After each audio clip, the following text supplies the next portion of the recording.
What is going on, everybody? It is episode 286 of Pop Culture Crisis. My name's Brett. I'm here with my co-host for the day. Would you introduce yourself, please? Hi, I'm Hannah Claire Brimlow. I'm a writer for timcast.com, and I am temporarily filling in for the day while Mary's at March for Life. It's good to be here. And we have a guest host who's not at March for Life today. Would you introduce yourself, sir? Hi, I identify as Mary Morgan. Thank you. Perfect. If you say otherwise, you're a bigot. Yeah, that's exactly right. Look just like her. Look just like her. I thought so. Introduce yourself, sir. My name's John Delarose. Whoa, what the heck just happened? Welcome to Pop Culture Crisis.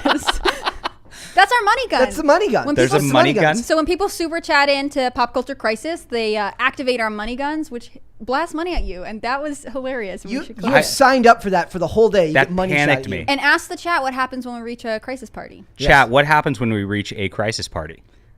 Well, I can't tell you. We'll have to wait and see, guys. In fact, Chad, if you want to help show him how what happens when we reach a crisis party, you can go ahead and do that if you guys want to super chat in right now. Before we get started, guys, I want to ask you, please, could you like this video? Could you leave comments on this video? Subscribe to the channel. Growth has been tremendous lately. We just passed 49,915. We're right on the way to 50,000 subscribers. Thank you so much, everyone who's been a part of this journey. Leave comments on the video. Subscribe to the channel, like I said, and help John figure out what a crisis party actually is. And he gets a quiz today too, because he's gonna have to guess where the sound effect comes from when he hears it. And he looks scared now. I'm very scared. He looks I had terrified. something like fire into my face, Yes. and it was very scary. Yes. Yeah. Did we tell people what your background is actually, or Oh shit! There's another Yes, there's more. one. Am I allowed to swear? I'm sorry about that. Keep it to a minimum if we can. This is a family-friendly show most of the time. Oh shoot! I mean, Oh shoot. oh, sugar. Tell everyone who you are, what you do. When you're not Mary Morgan. Sure. I write books and comics, and I am known as the leading Hispanic voice in science fiction, #1 best-selling author. I'm an award-winning comic creator, and you can go to Amazon and check out my stuff if you want to. I also write articles for Bounding Into Comics, so a lot of the stuff that you guys see on here and on other shows are actually written by me. It's kind of fun. It's been a big thing for me. Like, we're gonna hopefully be having John F. Trent here coming up soon at the end of the month, I believe, or next month. And he's like Bounding Into Comics is like a huge part of our article base, right? A lot of the information we comes from Bounding Into Comics, and then we got one. He's gonna get a crisis party like right away. Well, thank you. That I was helps just me going get to show, paid. we actually have a copy of your book, which Yes. is called Justified, and it looks pretty cool. So maybe we can talk about that towards the end of the show. Cool. Yeah, I want before we go off the air today, I want you to kind of make the case for comics or comics or science fiction literature in the age of so much cinema and media being digital. I want you to be able to tell everyone why you think it's important that we're still introducing these mediums. Because if there's one industry that I find fascinating that's suffering right now, it's watching like Marvel comics not be able to capitalize on the success of Marvel Studios. Yes. Like, you know what I mean? It's really bizarre, but yeah, it's comics is fun, and we have a couple great movements. We've got one called Comicsgate, so Hi Comicsgate, and also the Iron Age, which is kind of starting with a bunch of YouTubers and some creatives out there that are awesome. So. We were talking earlier off air. I said like I don't really watch as much YouTube as I used to, just because of.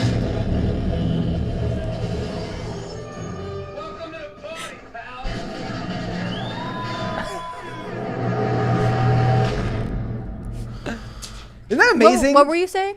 The best part is the bill stuck to his, right to your hat, my Both of you really frightened me. Oh my gosh. With our demonic red and blue lights know, right? flashing. Like, welcome.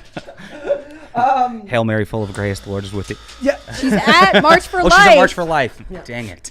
Now I have to like refill the now we're off to such a hectic start. I'm having so much fun today. It's quite a crisis start. So what I was saying is like that is a crisis party. Do you know that movie that you just heard? No. No? No.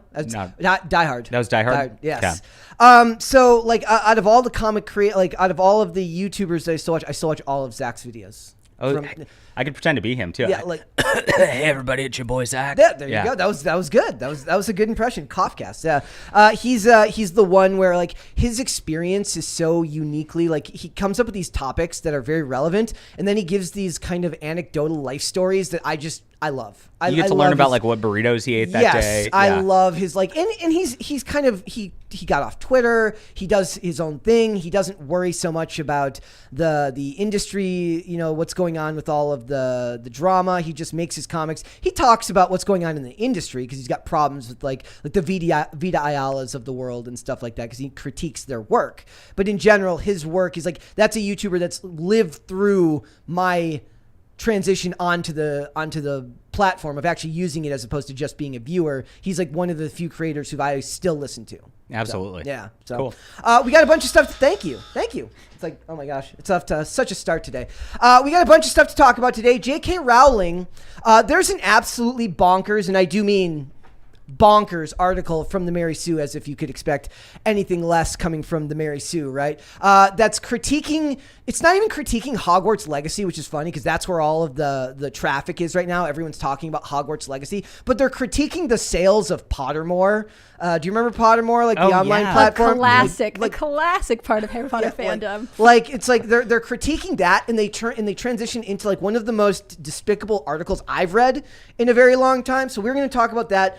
J.K. Rowling derangement syndrome is real. Believe me, it is a real thing. We're going to talk about the villain arc for G4 TV. It is complete. Frost is leaving the industry. Adam Sessler. Yes, right. Yes. Right. Yeah. Like Sessler had a multi-day breakdown on Twitter that we didn't cover it, but I thought that with Frost making this transition out of the industry, that it would be a good thing that we could at least cover it at the end, because now both of these people that were so antagonistic towards everyone have created all these problems are now moving on to other things. Brian Sessler lives like 15 minutes from me, just as an aside. It's interesting. So we're going to talk about that. We're going to talk about award shows being punished.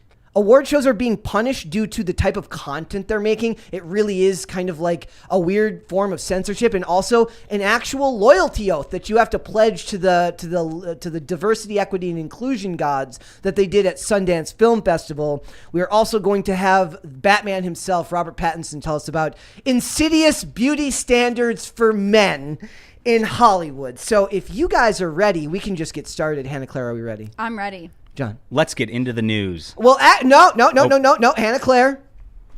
Before we get started, do you want to inform everyone an update on the Fast and the Furious movies? I will. So I have been away for a little while. I have missed all of you, and in my absence, I have caught up on my wager. So, John, a couple months ago, I don't know how it started, but we started having these bets. So you have now experienced a crisis party.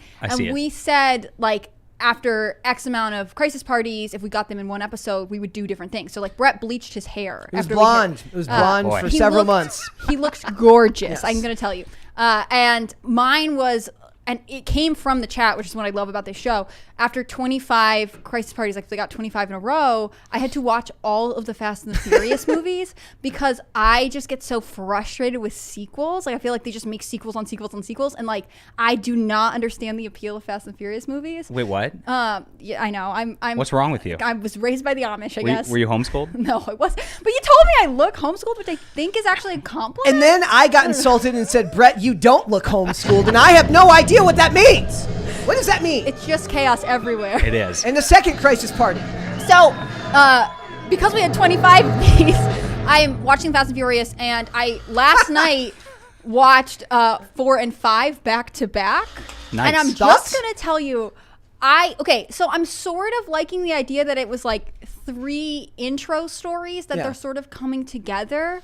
But like, I cannot say I am more into it. And every time I tell people I'm doing this, they'll be like, oh, what number are you on? And I'll tell them, I'll be like, oh, not the one you're watching next, but the one after that is the best one. And I think people are doing this so that I keep watching. I don't know if I believe in this, but the one after that is the best one. I love 4 and 5. Okay. I love 4 and 5. I'm going to say, when Vin Diesel in 4 is like, only one person sells nitro meth. Like, what a fantastic product. Nitro meth. Is it a drug? Is it for cars? Like, we don't know. We may never know. It's both evil and intense. And, like, that won me over. I was really lost with the whole Letty, like, what was happening with her. Did she die? Did she not die? But I think I must have missed her, like, 2 years later. Because I thought she was on the beach. And then there was... So I must have just blinked or something. Watching Fast and the Furious 4...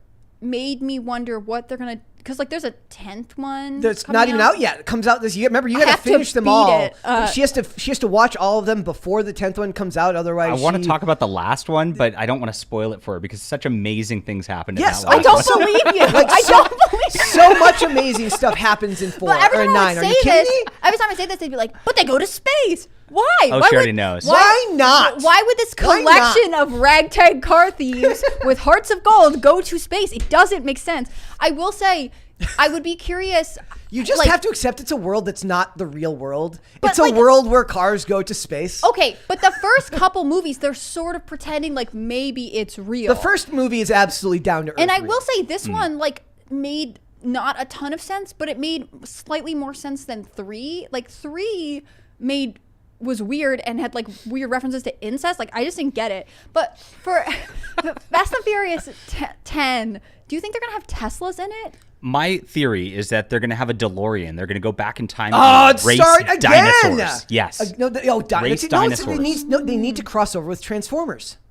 Oh, that'd be beautiful. Duh. Yes. Like you just like, and then like just one day Vin Diesel's riding like it just turns into Optimus Prime. Like why is he driving a semi? Yeah. And then it just becomes Optimus Prime. Are you And then kidding just me? have Michael Bay direct it. Yeah. An interesting Oh my crossover. God. Let's go. See? I'm also the resident Michael Bay stan here. Nice. I love all the bad movies. Because is any office complete without a resident Michael Bay stand? Of course Just not. standard. Of course you got not. your water cooler, your break room, your Michael Bay. No. My only other notes in my phone for Fast and Furious 4, because I do take notes to come prepared, are Dom moral code. Yep. And I think that's where he's like, I'm doing this because I'm revenging my high school sweetheart or whatever. And I find that romantic. There you go. That's Fast and Furious 4 adorable. was like much more of a romance movie. And shorter, which is a good thing. Like Well- one thing, a movie gets a lot of benefit from me if it runs on the short side. Yeah. Me too. Like the biggest compliment I can give Avatar 2 is that I enjoyed it despite the fact that it's like 9 zillion hours long. Yeah, Like- yeah. Well, I think that's what happened. So, like, my last note is kitchen cabinet color good.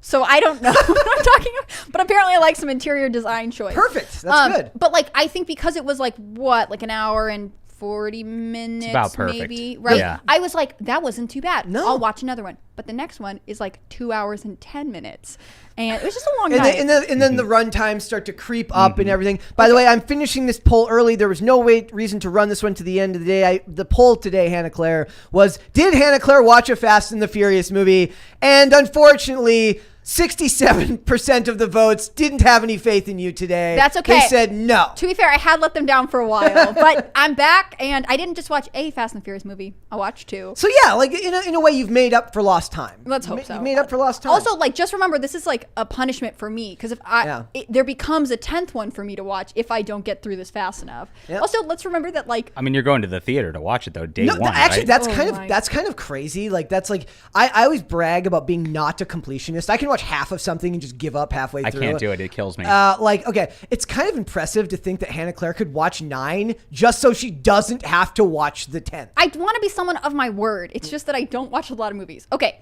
really quick, just so we can move on with our lives. My notes for Fast and Furious 5. I have the line, are we the baddies? Destroying lots of things. So I think that's like when they're blowing up the train in that one. Like, seems like they're not being the charming, conniving, we're doing this for the good kind of people.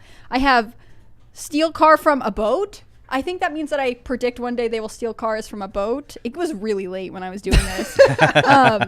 Okay, I said it must be annoying to be on the run with your sister and her former federal agent boyfriend. Like, that must be inconvenient for Dom. Not only did he lose the love of his life, but then his unmarried sister is now pregnant with this guy who in some ways betrayed you, but I guess has redeemed himself. Yeah, they're family. But they all have to hang out like crazy. Then it says The Rock. He says Oh, okay. So there's a moment where they introduce The Rock, and he's like talking to the guys. It's his best in Rio, role. That's his best role. Yeah, I haven't seen him in a ton of stuff, but that one is solid. It's the most believable. Like I didn't really I liked Black Adam, but it's like you don't really use The Rock's unique charisma as Black Adam because he's kind of plays a more stoic character in that. He's very emotionally unavailable. Yeah. per se. Well, but there's this moment where he's like talking to the police and he's like, stay the F out of my way. he's got like the weird, it's like a weird Southern accent that he's doing. Yeah. And all I wrote was Men love drama, and you can't tell me otherwise. Like, this is it. What we were talking about I love earlier. drama. I think it's funny. I think it's fun. And I want to cover all the drama today, guys. I was talking about it earlier. I'm like, when did men get so interested in drama? They love drama. It just looks different. Like, people think drama is women, like, snarling at each other and, like, the Real Housewives shaking their wine No, that's glasses. just boring. That's not drama. Like, drama is this, like, intense, I'm a macho man, power struggle. Like, that is drama. Men love drama. I also have the note, Ludacris is here without his fro. Yeah, And- well, that's the biggest loss is he doesn't have the fro. Right. It also seems like they were like, we want Ludacris in this movie, but we don't remember what his character did before. Like, before his character, like, waved the flags and He was collected a the mechanic. money. He ran a mechanic shop. Okay, and now he's like, I had a life before you. Computer. Yeah, like anytime somebody doesn't have a personality, they turn them into the computer nerd that they never showed any inclination of ever being beforehand. Yeah, Like, also, like the other thing about the my favorite part of when they did the honest trailer for Fast and Furious 4 or 5, and they're like, The Rock's here and he's jacked up on baby oil, and because he's just like weirdly wet the whole time. yes. He's damp. Yes, quite damp. And like they did this thing where they show him walking and they insert all these squishing sound effects. It's incredible. Oh, that's horrible. My only last note for this is, how does one send out invites to these kinds of meetings? And it's the scene where they all they assemble the team. They show up at this warehouse in Rio. It's kind or of wherever like when network TV shows talk about the dark web, and it's like they do it like it's a boogeyman. Like they actually think it's like an internet you can only access in a dark room. They're like, It is. Ooh, the dark web. I'm on it. Yeah. I just don't understand. It's like 3 p.m. Be at this empty warehouse. Dress code casual. Clear schedules for the rest of the year because we're doing a bank heist. Like, And then they all got to walk together with And like they're the like- music, you know? yeah, and they're like, you brought us here, and it's like, I brought you in Thank from you. all over the world on 12 hours notice. Like, Yeah. I just don't understand. But Family, guys. this is okay. Family. This is my overall review of 4 and 5 Fast and Furious. Like, my theory that the plot is not super strong remains. Like, I think this is definitely about She the special thinks plot effects. matters. I think plot matters. I think developing characters matters. But who am I? I'm old fashioned, raised by the Amish. I thought Hollywood was just about like watching pretty people. Well, look, that's That's what, it. It is, according to Fast and the Furious. if Hollywood- Also, wait. Gal Gadot is in this? Yes. I had no idea. it's Godot. It's a no from me. Godot. But Yeah, that was one of her bigger roles early on, and Gina Carano. Oh, you haven't gotten to Gina Carano yet. don't spoil anything for me. You'll get to Gina Carano. We love Gina do. Carano here at Pop Culture Crisis. All right, so Anyways. now that we have the review, are you ready to start? 1,200 hours to go, people. All right, guys, we're getting started. So, excuse me. There's this absolutely disturbing article from this absolute dork, Jack Doyle, over at the Mary Sue. Whoa, fighting words from Brett yes, today. J.K. Rowling's Pottermore profits are plummeting post-pandemic. The funny part is, if you actually read the article beyond the first paragraph, the profits don't plummet. They just go back to normal, meaning that the profits they spiked really high. But a headline like profits stabilize Yeah. really just doesn't do it for Doesn't people. quite hit right. So it starts off right up the bat. It says, just like with Kanye West's mental illness and the death of Queen Elizabeth II. Wow, topical references. I don't think misfortune happening to other people, even celebrities, is something to be celebrated. What a terrible start to an article. Think- Hold on. Think what you will about J.K. Rowling. We're already done. Think what you will about J.K. Rowling, but she worked hard for her money, and it's unfortunate that the financial legacy she intends to pass on to her children is in jeopardy. Psych! He actually writes psych in the article because he's a freaking dweeb.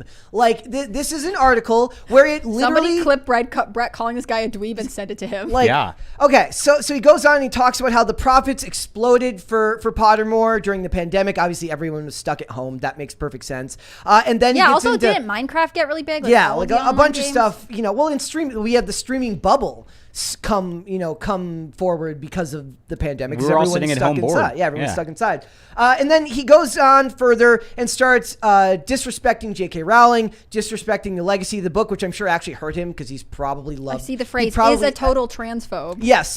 Also, they never actually put the evidence of her transphobia because there isn't any. She's just kind of like vaguely for, women's rights and believes that trans women are not women. They're just, you should be classified as separate because you are, it's not the same thing. And we should be shooting for more clarity and not less in our society. But that's Bigoted That's very opinions. bigoted these days. But it's at the bottom where this gets particularly disgusting. So I wanted to blow up his opening though. Like I can't believe that a website would publish this. Oh, This yeah. is Well, it has the word psych. psych. Like, yeah. Yeah, right. How old are you? Like, I guess I'm maybe I'm more immature because I'm calling him a dweeb. But I got to think that the Mary Sue doesn't actually pay people, and it's just like a blog that somebody just posts whatever they want. So, yeah. So he goes through this. He trashes the work. That's fine. You don't like the work, but you've shown your overt bias right off the bat. But it's this last paragraph that I found particularly insane. So I found this Geeky Sparkles from Clownfish TV had posted this last night. It says, so this is a caption from it. I have it pulled up. K. Rowling, because no copy editor over there. Oh, wow. Because Jay's at the beginning or at the end of the last paragraph. Yeah, wow, they really didn't even edit this. K. Rowling, raising my anxiety. Isn't it awful? K. Rowling made off with billions of dollars. While we can't control her financial legacy, we can control her artistic legacy. We can choose That's such a crazy sentence. We can. It gets worse. We can choose to rag on these books until the end of time, and at least that will stick to Rowling's great grandchildren, so that they weren't. So what if they weren't responsible for their grandmother's problematic views? They're rich kids. They could use a little love tap from karma here and there. Maybe a big love tap, huge, knock some teeth out. These great grandchildren that don't exist yet are already too privileged for. That's wild. I don't know anything about them. This is crazy. So this dude's a scumbag. This is a nut knock job. some teeth out. He says. Yeah, dude, I can't imagine disliking anyone this much that you actually write something like this about their progeny. I mean, let's just put it on the table. J.K. Rowling does not think about this guy. No. This guy thinks about J.K. Rowling Every day. more. I need to talk to you. There is such a thing that I believe that is growing to be true, and that's Trump derangement syndrome is one thing. I believe there's Elon Musk derangement syndrome, and I think there's absolutely J.K. Rowling derangement. This guy's insane. I'm scrolling up here. It says, I wonder if Kanye West reads these books as a child because they're probably where he gets a lot of his anti-Semitic views. What? What? The grammar, the thought, it's all off. Likely because a lot of people think that they were anti-Semitic because the goblins are they think that it's an anti-Semitic trope because they run the bank. Oh, is this the orcs are black people argument? Yeah. Oh gosh. Because the orcs are black. Please explain. Oh, you've never heard that? No. Oh my gosh. So there's this group that's trying to cancel Lord of the Rings over and over and over again, and they're within science fiction publishing, which is what I do. And they go to these conventions and give these talks on how Lord of the Rings is truly racist, how orcs are representations of black people and all that. It's all projection. Also, that feels like you looked into it and saw. Not me. That they looked into it and saw what they wanted to see. Saw something terrible, which really speaks more about them. Yeah. Right. It's it totally projection. does. Yeah. It's very uncomfortable. Very weird. So, and all of this is bubbling up because of everything going on with Hogwarts Legacy and everything going on there. That's absolutely bonkers. It's selling out everywhere. It's the #1 seller on Steam and PlayStation. It was the #2 seller on Xbox. All because she made a couple of tweets 5 years ago and opened a women's shelter. And to be fair, she just hasn't backed down from them, right? Yeah. So she got the women's shelter, and then that gender bill in Scotland just got defeated. Her position was not to grovel and prostrate on this front. She kind of held firm to what she said, and that is even more irritating. To me, this writer is trying to score points on a already beaten horse, right? He's I know what will make people sound good if I come out really strongly against it's a dude K. writing Rowling. at the Mary Sue, so. That is your first. And it kind of goes to what you were talking earlier about the hockey player, the Russian hockey player who have you seen that his jerseys are now selling out? Oh yeah, that's amazing. What's his name? Ivan Provorov? Yeah, he refused to wear a Pride jersey during warm-ups. He not still even during the played actual in the game. Everyone wore their regulation jerseys. Yeah, and the coach was I was never going to bench him. It's his religious beliefs, no problem. Yep. But now he's as a it should symbol be. for yeah. I don't know what. And then there was a commentator for one of these news outlets that was he should be sent home to Russia to fight in the war. Oh, it's crazy. But he's lived in North America since he was 13 because he was training to do hockey and stuff. Okay, we can send him home to Russia, but he has been legally living and working here for a long time. At this point, he's probably qualified to be a naturalized citizen. Yeah. They're saying it's amazing how it's progressed from tolerance to you better mandatorily wear the pride flag or else we're going to send you to Russia, right? Bake the Cake crazy. Was 5 years ago now. Longer. How long ago was Bake the Cake? I don't 7 know what years that ago. is. The Colorado Bakery. Oh, yeah. That was a while ago. I call that Bake the Cake. It has its own name. Not up on my lingo. But that was a long time ago. And also, he has been back in court because someone, the day after the verdict came out, tried to be he's refusing to make a cake for me. This is a bigot. It just never ends. I mean, what gets me about this guy is, we're going to stick it to her great great great grandchildren. Like, first off, hopefully you have children who are around to carry out this will that you have like set forth for them. I don't even know if she has kids. Does she have kids? She has kids. She has at least a daughter. So she's got potentially grandkids down the line that will now be made fun of because this dweeb at the Mary Sue says that you should not be nice to her kids because she had some views you don't like. We have lost the plot as a society. It's so weird. It's also like, I guess it's just weird to me that you would care that much about someone's action, like a belief that doesn't necessarily affect you directly, right? Like, this person's likely an ally. They're an ally and they're writing articles for the Mary Sue. And it's just like, there's so much snark in all of it. And it kind of goes back to what I've been saying about that. It's like, I'm just really over the snark from these people, the mean heart, like the mean-spirited snark. Like, even when we talk about most of the celebrity things that we talk about here, it's from a place of like Mary will bring, like when we talked about the Aaron Taylor Johnson thing recently about him and his wife, I'm like, I don't know. I don't know. Like, I don't know. It's your business. It's not my business. But then you see these people that are just awful to somebody else. And that's fine. You want to be awful to her, fine. But actually saying that you should be awful to people that have nothing to do with it. Who don't even exist yet for like, what, at least 50 years. Like, this is kind of a crazy thing. Like I said, like, he is like, hopefully, I guess, charging his own children with a legacy to like hate her children. Who will probably this guy's never, not going to have children. Don't worry about it. Maybe so. I mean, I hope everyone who wants to have children can, maybe. But you know what I mean? Like, I just think this level of vitriol is kind of insane. And I divert back to, like, do you think J.K. Rowling's going to even read this? Do you think she cares what this guy thinks? Like, no. And it's I also, like, when I read the article, what I got was somebody who loved, like, here's where I could actually understand a little bit. It's completely possible that this is bravado from someone who loved the work growing up, and now they've been indoctrinated with very, very with views that are so they've come to hate. And in a lot of ways, I have a lot of sympathy for that. Right, like, you had something that meant a lot to you. You've joined an ideology that's full of hatred and discontent, and it's caused you to turn on something that the work itself hasn't changed. The work itself, the books are the same now as they were in 1997. What's changed is you've developed a more radicalized and over-the-top view of the world. Right. That's harder to it's harder to reconcile with everyday things, like a book, like a famous book series. So an idea like the characters in this book being bad, or ideas in this book being bad, like her take on slavery, like they talk about that in here, like. 10 years ago, maybe he disagreed, maybe he thought it was poorly written, or maybe he didn't like that aspect of it, but it didn't ruin his day. Now, because she tweeted some stuff, it ruins her day. It ruins his day. And what's interesting is like they come at us all day long saying you're bigots for your views on like whatever this new movie is, and we're just like, hey, the work actually did change. It's not what I loved growing up. Yeah. It's not interesting. It's not good. It's poorly written, and they can't even have those discussions just because it's just completely about like the identity every single time. And that's the saddest part too, because I watch so much old stuff when it didn't matter, and you see so many actors and so much stuff where they're thriving because it didn't matter. Great actors were great actors no matter who they were, because no matter what they look like, because they were the best for the job. And you don't see as much of that anymore because people are being casted based on their immutable characteristics rather than based on actual talent. Like, we were talking about this earlier. I was talking about, there's a reason, like, the people who lose out the most now. There was an article a couple of days ago where they talked about Kumail Nanjiani wanting to play bad guys, and like they're not letting him because he's Indian, right? He's he was born in Karachi, Pakistan, and was raised here from his teen years or something like that. He had an X-Files podcast that I absolutely loved, like reviewing the X-Files. Cool. Yeah.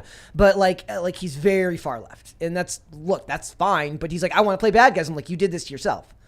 Your ideology did this to yourself. Now it's coming back to bite you. And here's the thing: the good actors, it's never going to affect them. Denzel Washington will always get to play a bad guy if Denzel Washington wants to play a bad guy. Morgan Freeman will get to play whatever character he wants because he's Morgan Freeman. It's the younger actors who are still developing their role in the industry that are going to suffer with only getting to play watered down characters that are less noticeable because they don't get all of the pomp and circumstance that the bad guy gets. That's why everyone loves playing bad guys, because the bad guy's cooler than the good guy. When you look at it like in a movie that every character has to like represent their race or gender or whatever, or like it means more than just being a movie character. Yeah, like you right. Like, do any of those characters extrapolate to mean more than just a character in a book?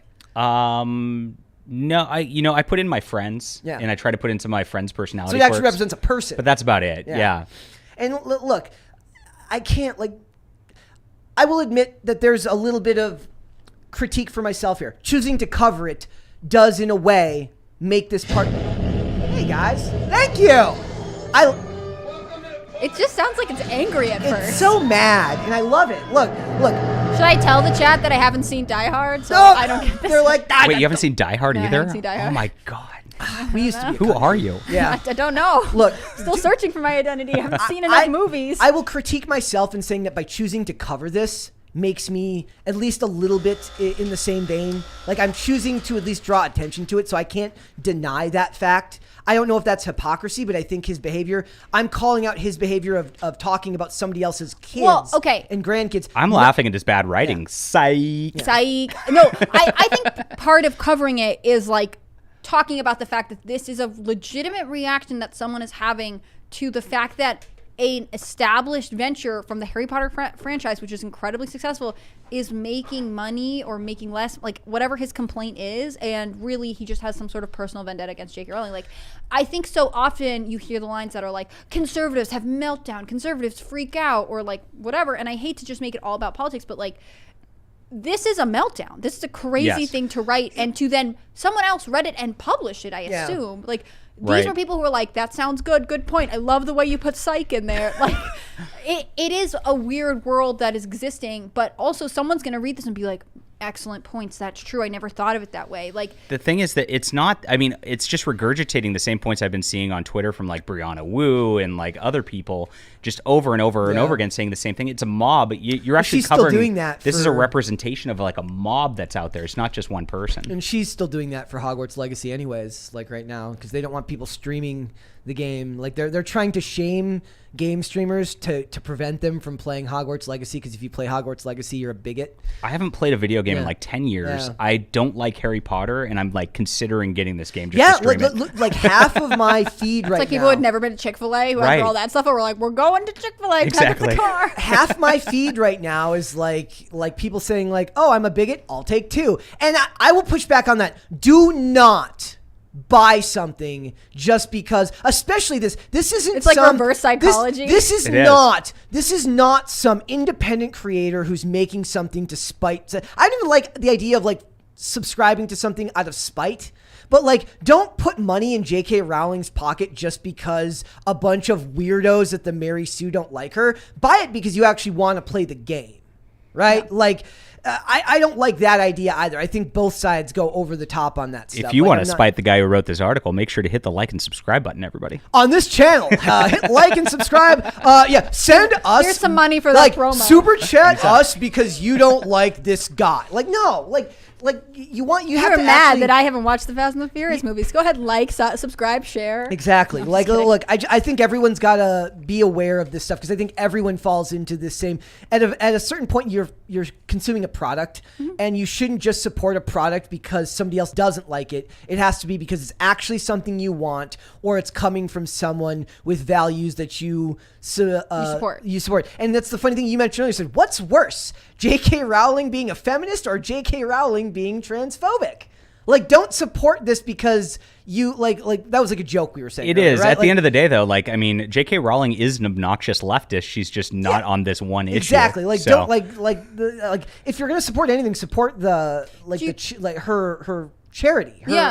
I was going to say, do you guys remember the day when we boycotted Harry Potter because it's full of witchcraft and that's anti-Christian? Those were the good old days, right? TBT. I want to burn books again, you know? I mean, I'm just like, I'm itching to do it. I say all the time, like, I miss the moralist Christian left. I can laugh at those guys, too. I love laughing at those guys, too. It's like the evangelical Christians and the feminists right now who are like, wait a minute. Yeah. Are we on the same side? Are we all the baddies? We're all the baddies. So guys, just keep an eye out for stuff like this, because you don't, whatever it is, you don't want to end up on either end of this. You don't want to be overtly supportive of something even if the person doesn't actually make a product you want just to spite someone else, and you don't want to be irrationally hateful of something just because a person has one view you don't like. It's a shame too. It's like if she just that guy's probably like, man, we could be best friends if it wasn't this for this one thing that you had, this one belief that you have that I vehemently disagree with. I don't think I have any friends that have a single view that would be enough to like make me like, oh, you believe this one thing? I guess we can't be friends anymore. But I feel like you have experienced like other people being like, wait, you feel this way about this issue? I can't be friends with you. Like you feel that's that way. happened to me. Yeah. But like the reverse is not true. Like I think that there are certain aspects of ideology in today's culture that people are much more like, yeah, you don't have to agree with me on everything, but like I'm not going to lie to you about how I feel. Whereas there are other people who are like, if you hold this belief, no matter how many redeeming qualities you have, it's enough to be damnable. Absolutely. Let's go to super chats. KB2X says, kudos to Hannah Claire on her J6 reporting. Bravo. Thank you so much. And your work with Elijah Schaefer. I got to talk to Elijah Schaefer about the J6 trial going on. You guys should check out Timcast News. I'll plug that right now. After this episode. Yeah, later. Not right now. This weekend when there's other stuff going on. Derail Gaming says, hail the president of the manosphere, JDA. Oh, that's me. That's you. Please explain. It's a lot of lore. I guess the long story short is there's a kind of online movement, the manosphere, which is kind of a pushback against like e-thoughterry. Can I be frank? Yeah. I love Donovan Sharp back in the day. Back in the day, it started kind of all right, but now it's become like we're going to be alpha guys and just use women and all that. It's like the reverse of OnlyFans. He's got like a girlfriend that like does stuff with him, but like all that stuff. I don't watch any of that stuff and take it seriously. You understand? The Andrew Tates of the world, right? Those people are selling you a product every bit as much as a feminist is selling you a product. So I've been making fun of them on that end just because I think it's cringy. And what I think is like true masculinity is actually like being actually pretty respectful to women and actually trying to like act like Christ in a way. So a lot of those channels I got a kick out of back in the day. Those were like you could watch a couple of videos and like just you could like, even if you weren't affected by it, you could understand how people would be susceptible to that type of. Yeah, it feels like a super overcorrection for like other moms. You know what I mean? Like too far. Come back. Too far. You misunderstood. Back to the kitchen with you, Hannah Claire. Write your articles from the kitchen. I used to do that when I first started working here. Watch Die Hard on your laptop in the kitchen, please. Okay. I don't have any streaming services, so that will be challenging for me. Thank you. Potatoes for Seamus says, well, hello, Heidi Ben and guests. Glad to see y'all. Heidi Ben. Heidi Ben. Who's Heidi? I guess you're Heidi Ben. Okay. Or is Hannah Claire short for Heidi? Or is Heidi short for Hannah Claire? I think it's like a play on the double name thing because Luke can never understand what my name is, but... Can he not, or is he just being mean? I don't know. I assume he just, like, a lot of people struggle with the double name thing, but I feel as though I do get to correct them. Well, Brian warned me. He's like, don't call her Hannah. Okay, I feel like I try really hard to be polite about it, but, like, it would be like if I told you my name was Jennifer and you decided to call me Jenny. Like, it's just like, please I'd totally don't do that, though. Yeah, but, like, I would be like, that's kind of... like not great. That's not what my name is. Like, you know what I mean? Look, there are times like when I'm saying your name in a faster sentence where it feels like it's natural to say Hannah and I have to correct and say Hannah Claire. Yeah. I was like, all right, go ahead, Hannah Claire. Instead of saying, go ahead, Hannah. I'm sorry, guys. Yeah. It's just the name I got. Okay, St. Miles says we need a crisis party. And yes, we've been and very we have. generous. We've had a couple now. Then Arister, I can't say this. 00 says this happens. Yes, that was $100 super chat, and he was the one who made that first crisis party happen. Yeah. Scared the crap out of John. It scared me. It's a good thing. It's funny too because I just assumed you knew what it was because I've seen you in the chat before. Like you've checked out the stream, but you've never been there. When you're sitting and watching the stream, you don't have the same effect as when something's like going on around you. Yeah. Like it sounds like a bomb's going off. Yeah. And you have to like we try to talk through it, which I think is kind of funny. Like we're just like, oh no problem. Like you get jaded after a while. It's like there's just like sirens and alarms and bombs going off. You're like, and that's why this happened during this episode of this show. And you become dead inside a little bit. Well, and also like when you're animated enough, you like feel like it's righteous support for like whatever you're talking about, or at least I do. Let's see. Clef the Misfit says, How dare those baby savers steal my waifu for the day? Yes. The baby savers have indeed taken Mary for the day. She's off. I mean, I know this show is important, but apparently she finds saving the lives of unborn children to be more important. You've got me instead. It's better. Yes. Yeah. Let's see. Halls in the Kid says, Merry Bretmas. Did Yes. you get your own holiday? Yes, that's my holiday. Well, wouldn't your everyone's birthday be like Mary, that whatever their name is day? Like, so that'd be hard. Yours would be Mary John Miss, and That doesn't sound very I good. guess yours would be Mary Hannah Claire Miss, and I don't That's even why know. I don't Like, get yeah, one. That's why you It's don't too get much. one. It is crazy to me how like irritating my name is to people. Brett, can you scroll down on your monitor Yes. for me? Caper2X says, I read Band of Books, John, and Make Mine Marvel. It says I read Baen Baen Ed books. Oh, Baen Books. Yeah. Yeah, they're a good book publisher. Yeah, they're mostly on our team. They're mostly under. Yeah. What does that mean? Well, they're just trying to be a publisher. They're not like actively involved in the culture war, but a lot of the writers are very solid people. So, Okay. yeah. Shimmy Shelley in the chat says, "Wait, it's Brett's birthday." No, it is not my birthday today. My Do birthday is in you July. admit it? It's your birthday. It's not my birthday. Is it actually in July? July. Okay. X says, Merry Bretmas to you and to your many, many kids. Brett doesn't have any kids. As far Is as there I a know. space in your name between Del and Arroz? There is, yeah. Okay. Somebody in the chat says John's real name is they spelled like they put it all in one word. I'm like, it can't be one word. There's got to be a space there. not one word. There's a space there when I saw it before. Yeah, and Wow. if you don't put Do the people space, I'm give going to you- get as upset if you don't call her Hannah Claire. It's going to be the Yes. same thing. But it'd be like if they just like didn't put in the second half of your name. Like you'd be like, I understand what you're saying, but it's not my name. Oh, for some reason, mine gets a lot. I get like a rose. I get a rosa a lot. I don't know where they get that from because there's no A at the end of it. Odd. I don't know. I could see that mistake. The Della Rose, like that just sounds like it finishes right. Yeah. Yeah. You know what I mean? It's fair. Like, yeah. So let's do two more and then we'll move on and we'll pick it up after well, the next maybe topic. three because Marcos just sent us $2, which Okay. is very generous. Thank you. Lady of My Kind says, make HC read a novelized version of the Fast series.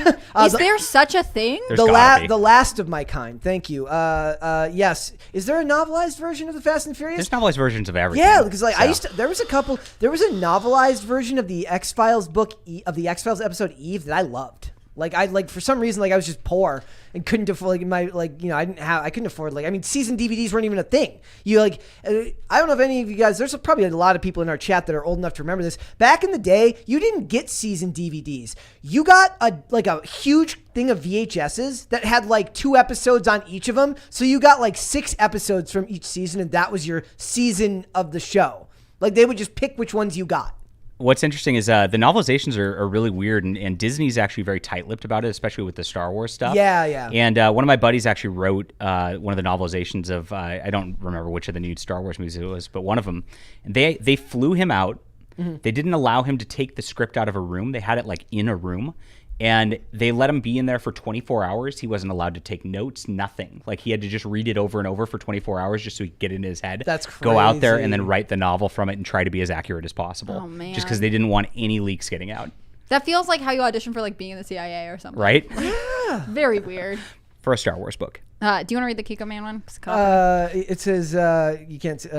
Okay, it says, show me, show you, Kiko Man. Hail the Iron Age, hail JDA. May you all Be blessed be with blessed soy. with soy. So Kikomon's me a is the soy sauce, right? That's Yeah, the that's soy what sauce it- that's what it flavor. looks like to There's me. a big thing of it downstairs, like the big poster of it downstairs. So that's our soy poster boy right there. Ah, perfect. Thank Someone you, else, sir. Johnny Bosch just sent a chicken doing a thumbs up. Okay, Very all right. on Well, brand. we will hold off on the rest, and we will come back to the super chats after we are done with the next topic. We do read all of them, guys. Do not worry. All right, so G4 TV, which everyone has been laughing at quite a bit lately. The villain arc is complete. Frost has made her exit from the gaming industry. Sessler is had his meltdown.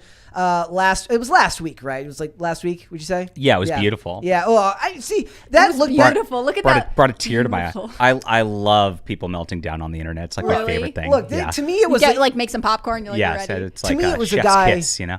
it was a guy going through something. Like I was like, somebody needs to send somebody to his house and check on him. Like it looked like a dude who was going through something, you know. So it says Froskerin announces esports retirement. She says this industry is really messed up. Well, you know what? This is kind of the, what does Tim love to say? You get what's coming to you. What did the Joker say in Joker? He said, you get what you effing deserve. You reap what you sow. She had her famous meltdown. Is that like about a year ago now? How long ago was that? It's Who getting is close this to that. person? Sorry, I'm not as cool as you guys. Okay, I don't she know. was a host for G4 TV for was it X Play or was it Yes. just okay? So they had what was called the sexism in gaming rant, and can you imagine why that wouldn't go over well with a large group of gamers who are all it skews men by People like what? love being lectured Called to about names, how bad they are. Yes. As Adam Sessler goes arf arf arf to his camera, and it's one of those things where it's when somebody makes the joke like couldn't have happened to a nicer person. Like I don't like this is what I'm talking about. It's not them that I feel bad for. It's all of the employees that work there that had nothing to do with this, that lost their jobs. They're the ones you should actually shed a tear for.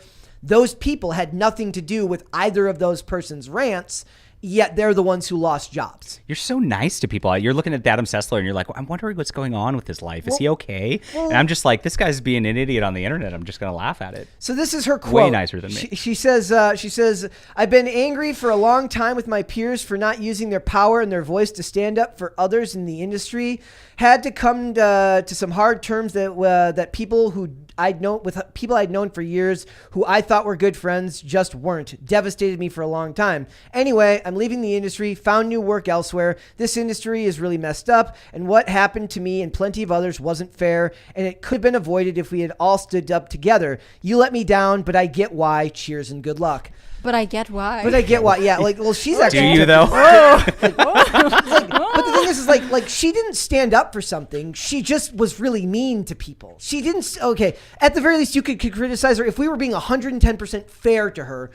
If you were standing up for something, you didn't do it in a palatable way that actually spoke to anyone. It wasn't like, hey, these are great women I want to like build up in the gaming industry. They're awesome. No, it was, you gamers, you're sexist, right? Yeah. Which I'm sure they love to hear. I'm sure they Always. went over really well. Well, They loved it imagine- so much, nobody watched the channel, and then it just it sank. instantly died off to almost nothing. And to me, it speaks to one of those things. Like, imagine I, for a second, went to the chat here and said, all of you people who are watching this show, you're all bad people. Who does that? Well, if you did that, you'd get hate comments, and that'd fuel the algorithm, so you might want to consider it. But who does that? Like, who does that in the context? Like, I feel like that's only done from somebody who doesn't have a concept of, like, their words have actual meaning. See, I think it comes from a place of entitlement. Like, they feel like they deserve, like, it's not even deserve. Like, of course they would be given this platform. Of course they would have this audience listening to them because their message and their ideas are so important that people, like, obviously need to hear them, right? Like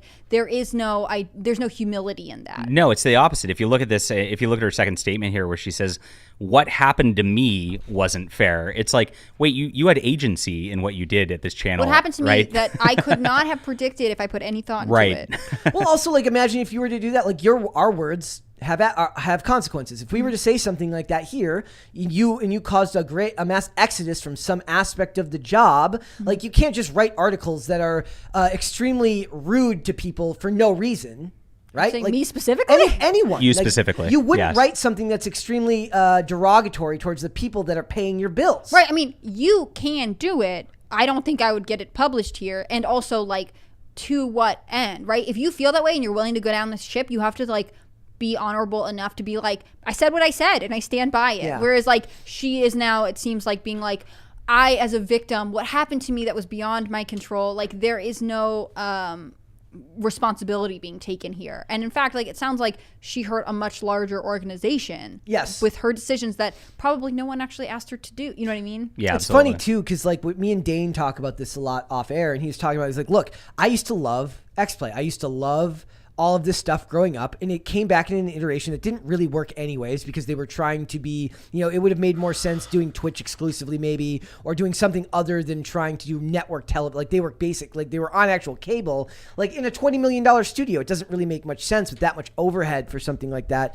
But I don't think that there's anything wrong with at least asking why certain people feel as if, like, they don't have a responsibility to at least do their best for the job. But at the same time, your boss, if your boss doesn't tell you that what you did was wrong, and Sessler's there, like, doing this, and it seems to be completely 110% okay with it, like, who am I to tell them that they can't do that, even if it ends their business, right? Like, I don't think anyone here would want us going off on massive rants against the people that are part of this company, the people that watch these channels, the people that love this stuff. There's there's a lot of crossover. The people that watch this show, they watch Timcast, they watch IRL, they watch Tim. Like, what if I was on here just like being mean to people for no reason? It doesn't make any sense. Why would anyone feel comfortable doing that? And why would you feel entitled to not lose your audience? Is it because you think that what you're standing up for is of such great significance that the other people will also believe that? Or that you believe that your virtue will actually work as some type of shield against actual consequences for your actions? Most people who live in the real world, who work regular jobs, who have a 9-to-5 job, they've got kids, they've got car payments, they've got all of these responsibilities. They don't have the luxury of worrying about sexism in gaming. If they're watching gaming content, it's because they have time to game after work, or it's something that they listen to a show like that when they're done. They don't care about this stuff. And these types of topics outside of this type of content doesn't do well with normal people. Yeah. Like, is there anything that you can think of, like in books? Like, this is a big problem in YA, like where people complain about other creators there, and they don't realize how toxic it is. And I hate that word because I think it's overused. They don't realize how toxic it is to the environment, and people just don't focus on what they're doing. Ethan Van Sciver said, what did he say? He says, when after she made her post, he says, "Fantastic. You got a job on a fun show that was supposed to be about video games, and you tried to make it stop making it being about fun video games and about your own persecution as a woman by the audience. Video games skew heavily male." That's just what they do, though. Is if even if you go back to the Harry Potter article, if you see the first like couple paragraphs, it's I. These guys always make it about themselves and not actually what the topics are at hand every single time. Yeah. So it's like, especially in that industry where it skews heavily male. I think women, chat might be able to help me with this one. I think women skew heavily in phone games, but in general, video games skew heavily male, and they're combative by nature. It's part of the culture. So why would you antagonize them when your business model is selling a product to them? Yeah, it doesn't make any sense. I mean, do we see this as a reflection of the kind of accept my rhetoric or you're bad or look like a bigot that like maybe comes into comic book writing or anything else? Like, it's worse in comic books. Oh, it's so much worse in comics. Really? So much Why? worse in comics. Well, I mean, that's kind of where I came from. Is I kind of came on the scene because I went and researched comics, and it was back in like 2017. And I went to a comic book store, and the guy who owned it was like really dejected and sad. And I'm like, what's going on, You pal? okay? Yeah, can I help?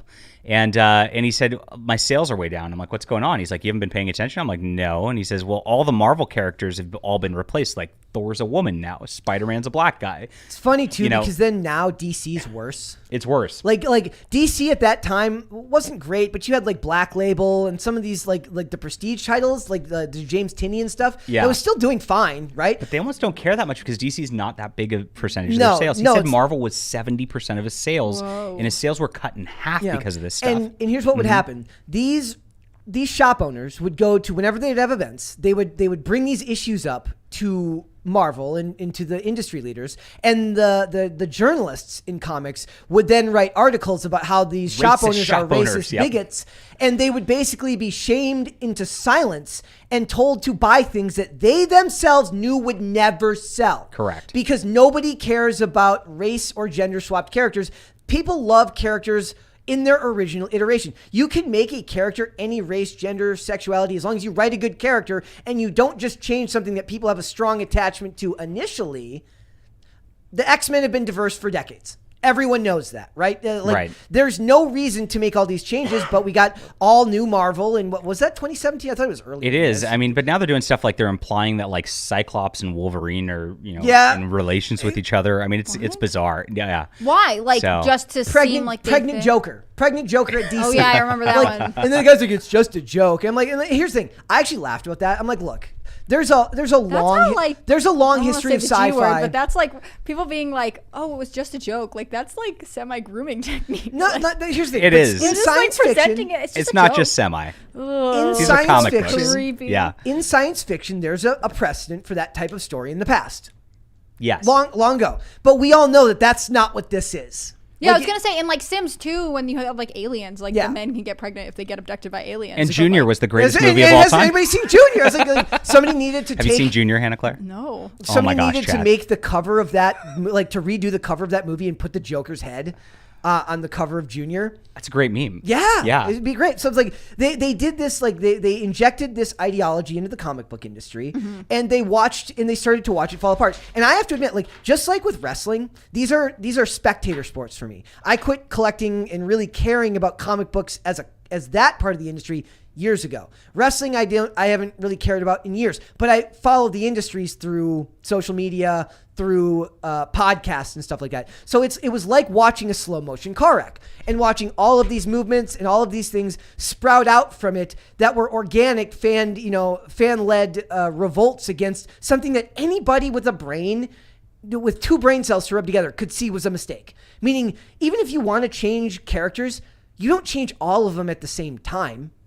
Like, They used to kind of do that a little bit. I mean, Yeah, if you that's look at what it, I'm like they made Jon Stewart Green Lantern, which is the Black Green Lantern. People like the character People love because he Jon was a Stewart good Green Lantern. character. And they're doing him in the DC. But they also didn't remove Hal Jordan No. and just have him there and then do Superman and Batman at the same time. So it's just like it came across a little more organically and again as a new character. I remember this one story that somebody was telling about how during one of the recent, it was a couple of years ago, the iterations of the Green Lantern Corps, and they had like the power rings that they were selling. So they had like like a black power ring, like a green power, like all the colors, and they had a white power ring, and then they had to remove it because people complained, and they had to like X amount of days since DC screwed something up, and they have to like tear the page off and start from zero again. But it's like all of these things, anybody with half a brain could see that this was a problem, that making this many changes was not organic, because people have a sense for that. People have a sense for when something isn't organic. That's not hard to understand. And comics is worse, I think, than the video game. Well, when I did my research into it, because I started researching it because that's as one does. Yeah. If you're semi-autistic, I guess. But I did, and I looked at all of the Marvel writers at the time. They had 80 different writers on their books, and I just went to every single one of their Twitters one by one. And all of them were espousing like extreme left-wing politics. Every single one of them. There wasn't even one person who just was like, I'm just about books. I'm just going to have my feed about books.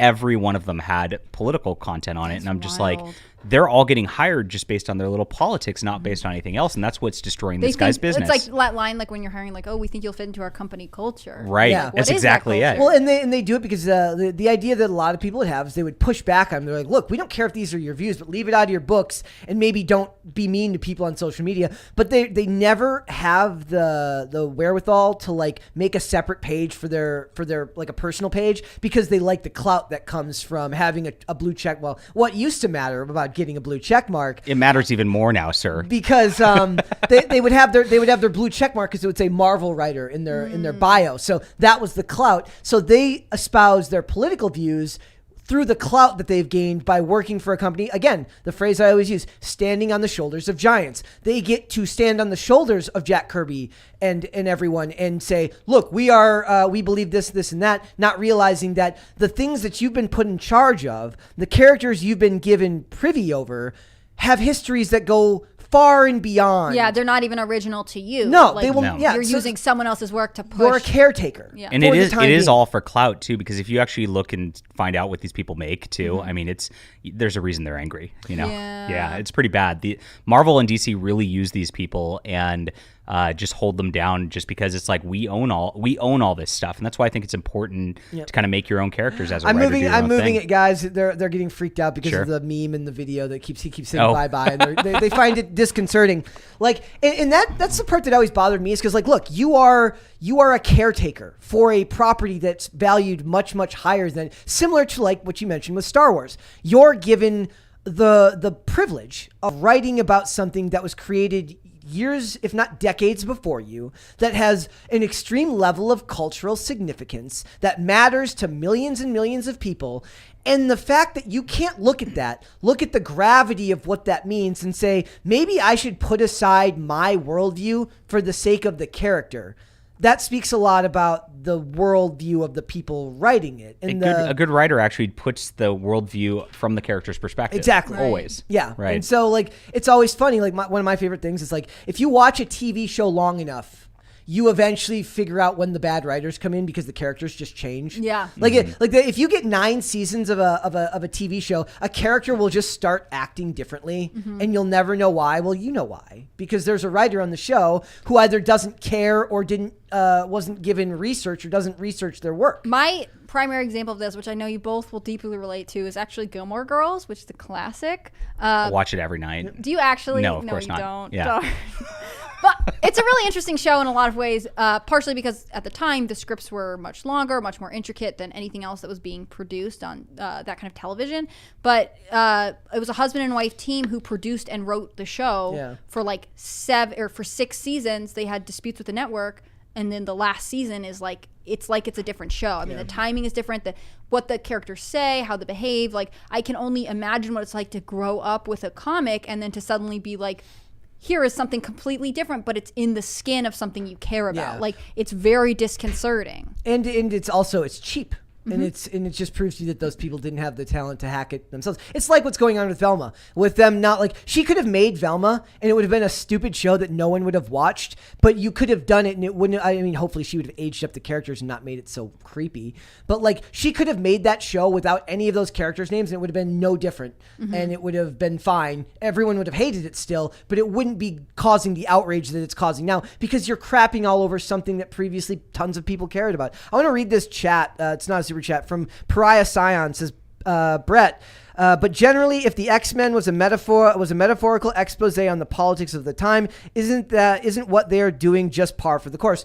I would say no, because the writers back in the day were able to tell stories from both sides of this of the aisle and let you figure out for yourself what side you agreed with. They were. If you look at like what Stan Lee was doing, I mean, you had that X-Men deal, which was, of course, it was kind of a civil rights deal, but I mean, at the end of the day, like, you could just read it real quick and be like, oh, it's just a dude fighting a blob. Sweet. Yes. And that's about all there was to it. But on the other end, like, you know, you had Iron Man going and fighting commies. I mean, so he did both at the same time, and, you know, you could read what you like. It's funny, too, because the movie actually does it well. Civil War presents you very reasonable arguments as to why to, I mean, I never side with the statist, but, like, it presents you the side like, look, you could rationally understand where Tony Stark is coming from, saying that we as super powered beings need to be put in check. We may disagree that the government needs to do it. And you can understand where Captain America is coming from, saying like, look, if I see something happen that's bad, I can't help but intervene. There's both good arguments there. And that is, in a lot of ways, a side story to a political thriller like Winter Soldier was, right? So it's not like it can't be done with nuance and detail. They don't do anything with nuance and detail. It was actually anymore. examining the government overreach, like just as a topic, and it's just actually somebody who's thoughtful, trying to pay attention to it, and that's pretty cool. Actually, when you see that, you're like, that guy who Mark Millar's the guy who Mark Miller. I'm sorry, he doesn't go by Millar. Is the writer of that, like, from the comic end of things, and he actually wrote that from a very thoughtful and diligent perspective, and the dude's a brilliant writer, and so you know, kudos to him. Yep. It's funny too because I love those first 2 X-Men movies. I love those first 2 Those are X-Men fun. movies. And it's like that was When at a did they time, come out? 2000. 2000, I don't know when the second one came out. It was either 2002 or 2003. But it's like there's a lot of good commentary in there. It's just not heavy-handed. Mm-hmm. It's just they don't know how to, like, they it's kind of like the what's the It's saying? like a lost art. It's like they don't know how to subtly. It's like sleight of hand. They don't know how to slip a message in without, like, punching you in the face. So then the question... They're trying to slip messages. They're trying to punch you in the face now is the problem. Yeah, okay. It's active. The question isn't... Yeah, like, back in the day, the message came second. Now the message comes first because they're worried you're not going to get it. So it's even doubly insulting because they think you're stupid. They're dumb thinking you're stupid. Correct. Like, it's like they failed Dunning-Kruger.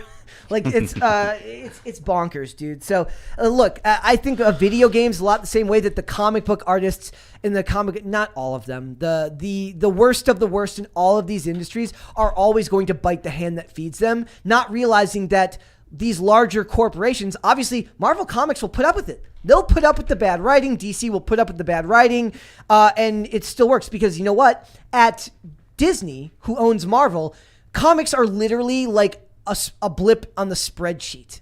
Like they mean nothing to, like, the size of that division is like who's in Bob Iger sneezes and he spends that much money. Like, he just does. Like, in general, I don't think they care. Plus, as we've talked, me and Mary talk all the time about how entertainment is in a post-profit era where money doesn't seem to matter. Like, they don't seem to care about profits. Well, that's something we talked about a long time ago. It's what I said when we talked about Game of Thrones and the Lord of the Ring franchise. Like, there was this weird, like, are they going to do well? And it was like it didn't matter. Like, ultimately, they are producing this content knowing that in the wash, in the grand scheme of... That one got me. In the grand scheme of their, like, ability to Thank you. Spit it out. Thank you. Trying to be professional. No, I'm just kidding. But like in the grand scheme of things, like, yeah, they could lose several $1 million on this this venture because it doesn't matter. They're such a mega corporation. They're making profit. Like, at the end, they're still in the green. Disney doesn't care because all the money, like, look, the theme parks still do well. Like, I mean, they're not making as much money as they used to, but theme parks are still big business. And they could sell all their T-shirts and all that stuff. Like, because if you look at it, there's Game of Thrones shirts in Target and things like that. They're making money off that. They're making tons of money. Like, it doesn't actually matter. And so, like, that idea of like free market consumers affect what's going on, like, it is gone. Like, that is tampered with. Yep. It's a sad thing to see. I don't know. Like, sometimes I have to set myself back and ask myself, look, I wasn't aware of these issues when I was younger in the same way. So maybe it was similar back then. It doesn't feel that way to me. Sometimes people will get me to question whether, you know, the idea that like people can get you to question what's right in front of your face. Maybe it wasn't so different back in the day, but I think it was. I don't think all these things are the same. So the number one thing I can say, guys, is if you've got a fan base, don't be unduly rude to them. Don't be mean to them. Shocking idea. Let's go to super chats. Okay. Dark Gift Comic Present says, what's up, Pete? Hail JDA. Yeah, there what's you up, go. Dark Gift? Let me go back here. Yesh says, good job on Elijah show last night. Oh, thank you. That's I appreciate for you. it. I was like, what? You're at, who's Elijah? I'm just not awake yet. Waffle Sensei, hi Waffle Sensei, said, yay, Fast and the Furious 11 will be getting a DeLorean and going back through time in the whole series again. Back to the furious electronic boogaloo. Electric boogaloo, yes. One of Dane likes to talk about how he didn't realize when I would say whatever to electric boogaloo, he thought I created that and was like, You're like, it's a meme, bro. Yeah, he's mine. He's like, dude, I thought you were the height of cool. I'm like, well, yeah, I guess, thanks. I've seen your rollerblading videos. You are the height of cool. The height of cool. You are the height of cool. Yeah. Big. You don't want to read that. I don't name. know, but the person says, "Why doesn't HC have her own book show yet? We want to live stream HC watching Fast and Furious, so there's full transparency." Yeah, we don't want her reading some Cliff Notes version of that the Fast took and two the things. Furious. Like, where's my book show? Also, if you're watching Fast and the Furious, prove it. I show up with notes. I feel like I try to be specific You were on the plot. pretty like detailed with it. Oh yeah. man.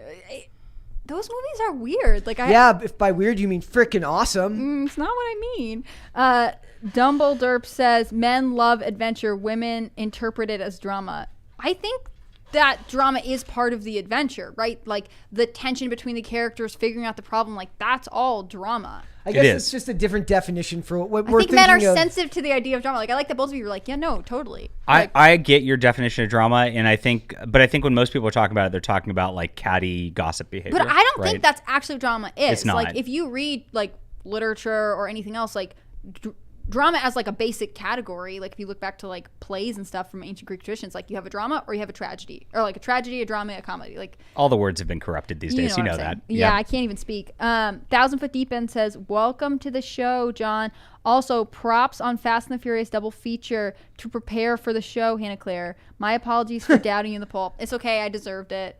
Kiko Man says, if I had the power, I would... Oh, wait, I have this one. I would ban salt and replace it with soy sauce. The only true sauce. Hail JDA. Are you a soy sauce fan? What's happening here? I am now. It's convincing argument. Let's see. Short Bus Bully says, the Mary Sue is arguably the worst website on the entire internet. Yes. It is one of the few that actually... few strokes of genuine hatred in me. You can talk. Welcome to the party, pal. How did you pick this clip? You just like... I made it. But like we had a different movie clip before. I just watch a lot of movies and was like, what is something that I've seen recently that has the word party or crisis in it? And this was the first one that came to mind. Oh my gosh, that's it's like it's becoming my favorite part of Sunday now is coming into work and being like, how can I scare the crap out of everyone this week? It's becoming a big part of my life. That's so I'm getting funny. desensitized to it now. I'm not even reacting. Yeah, eventually you grow a little bit numb to it. But Yeah. it's fun. It's before it was like what was it, sirens or something going Yeah. off. Now that it's someone else talking, I find it much harder to talk through. But that's part of the fun. There was also a while where everyone kept saying like I would be put in the dunk tank, and I will say I'd rather have the movie clip than to be dunked into water. Is there a dunk tank here? We can't have a dunk tank on the show. We have electrical equipment. We would do it. We would film it with a phone and live stream it on the Instagram. Okay, sure. AK Storm 49 says, "Payday Friday, HC. Glad to see you back, and hopefully you can recover brain cells from watching Fast and the Furious 5. That safe chafe was ridiculous." Look, I totally agree. I never said it made any sense. It doesn't make sense. And I will grant, and I feel like I've been generous with this, like with Fast and Furious movies, there are some things that are just for fun, right? Like watching them drive fast cars and go around the hillsides in Japan and whatever, steal a huge safe. Like I get it. Fun, action, stunts, whatever. But these plots are not picking up for me. And I have to say, I'm a plot-based person. If the movie doesn't have a strong plot and strong character development, like, I'm sorry, but Ludacris talking about the bank Are you just anti-family or something? It's sounding like she's Yeah. anti-family. I don't think so. And more like anti-fun. Yeah. I'm sorry, but this guy is letting his sister date a Fed who betrayed the family. Like, wait, I don't Yeah, understand. well, you know what? It's Paul That's Walker. That's the other thing. Like, their values are there, and then they go away for a little bit, and then they come back. Like, I don't know. It's Kiko called Man, redemption, okay? Is it though? Are we really redeeming Paul Walker? Yes, that guy we is are. back Yes. to being on the lam. He sentenced 25 years in jail. I watched this movie. Kiko Man says, "Show me, show you, Kiko Cake, Kiko Cake." Is this guy getting a commission? What's happening? We love it. Big Dave sent his traditional 99 cents. Hello, Big Dave. Thank you. He's the strong, silent type, Big Dave is. Let's read two more, and then we will move on to the next topic. Okay, I'm trying to scroll really Jacob slowly. Edler. Yes, but people are chatty day, which Yes. I love. But if I scroll too fast, YouTube is like, no super I'll chats read. for I'll you. read Jacob Edler. Okay, It says thank these you. people don't actually believe this stuff. They just get off on the attention and perceived power. They're a narcissist cult who just want to beat you over the head with how correct they are. Probably right. Like, Does that work? Like, if I came in here and I was like, guys, you don't understand. Women are being oppressed. Would you guys be like, I didn't even know that. Thank you for clarifying it for me. You know what I mean? Whatever you want, Hannah Claire. Thank you. Yeah. Thank you. yeah, maybe that works better But, like, for women. This seems like a weird, like, actually I've discovered a new higher moral plane stance, so you conform to me. Like, Yeah. does that ever work? I guess it must. Well, I mean, it's kind of like the idea of like, does anything like where you're told you have to believe something actually work with anyone? No, people have a natural inclination to want to push back when they're told they have to believe something. Tacti Platy says Big Avocado is behind climate change. That is all. He is correct. The big avocado lobby is out to get us with climate change. They created the toast, and now they're trying to destroy you. As a Californian, I consume avocado toast almost every single day, so I'm all for it. All right. Yeah. Do you actually? I love it. Yeah. Yeah. That's great. love it. It's like a solid, like I'm in California. I have It to. is. You get what the- do you put on your avocado toast? So you get like a everything bagel sort of seasoning to it. Okay, yeah. And then, of course, some egg whites. Not the yolk because you don't want the extra fat content. And then like some sprouts or something. Maybe some radish. Some radish. Yeah, radish is good Wow. with it. Okay. So It's turning into food cast. That's, Always that's, does. Food culture crisis is always a big hit here when we argue about food. you guys would me make so much money if you did a show like that. Oh my gosh. Dude, like there's like whole channels where it's just like people eating food. Yes. And people love that stuff. Should we do what's it called, a mukbang? Pop culture mukbang. Yeah, I was thinking the same thing. We're right there today. Wow. Dude. All right, guys, we're moving on. So there is this topic is bonkers, guys. It's a little weird. Stalinist Sundance loyalty oath. Basically, if you want to get into Sundance Film Festival and you want to watch movies, you have to swear a loyalty oath to the gods of diversity, equity, and inclusion. It's bonkers. This is so it says I attended Utah's Sundance Film Festival before the pandemic, then started watching its offerings online. This year's festival began today, and I looked forward to seeing new small market films from my recliner. But when I logged in to buy my tickets, I was stopped at the virtual door. So I'm picturing like a kind of a dude who's dressed like Stalin, but he's like a bouncer at a nightclub, maybe. And so he's at the door and he's like, if you want to get in here.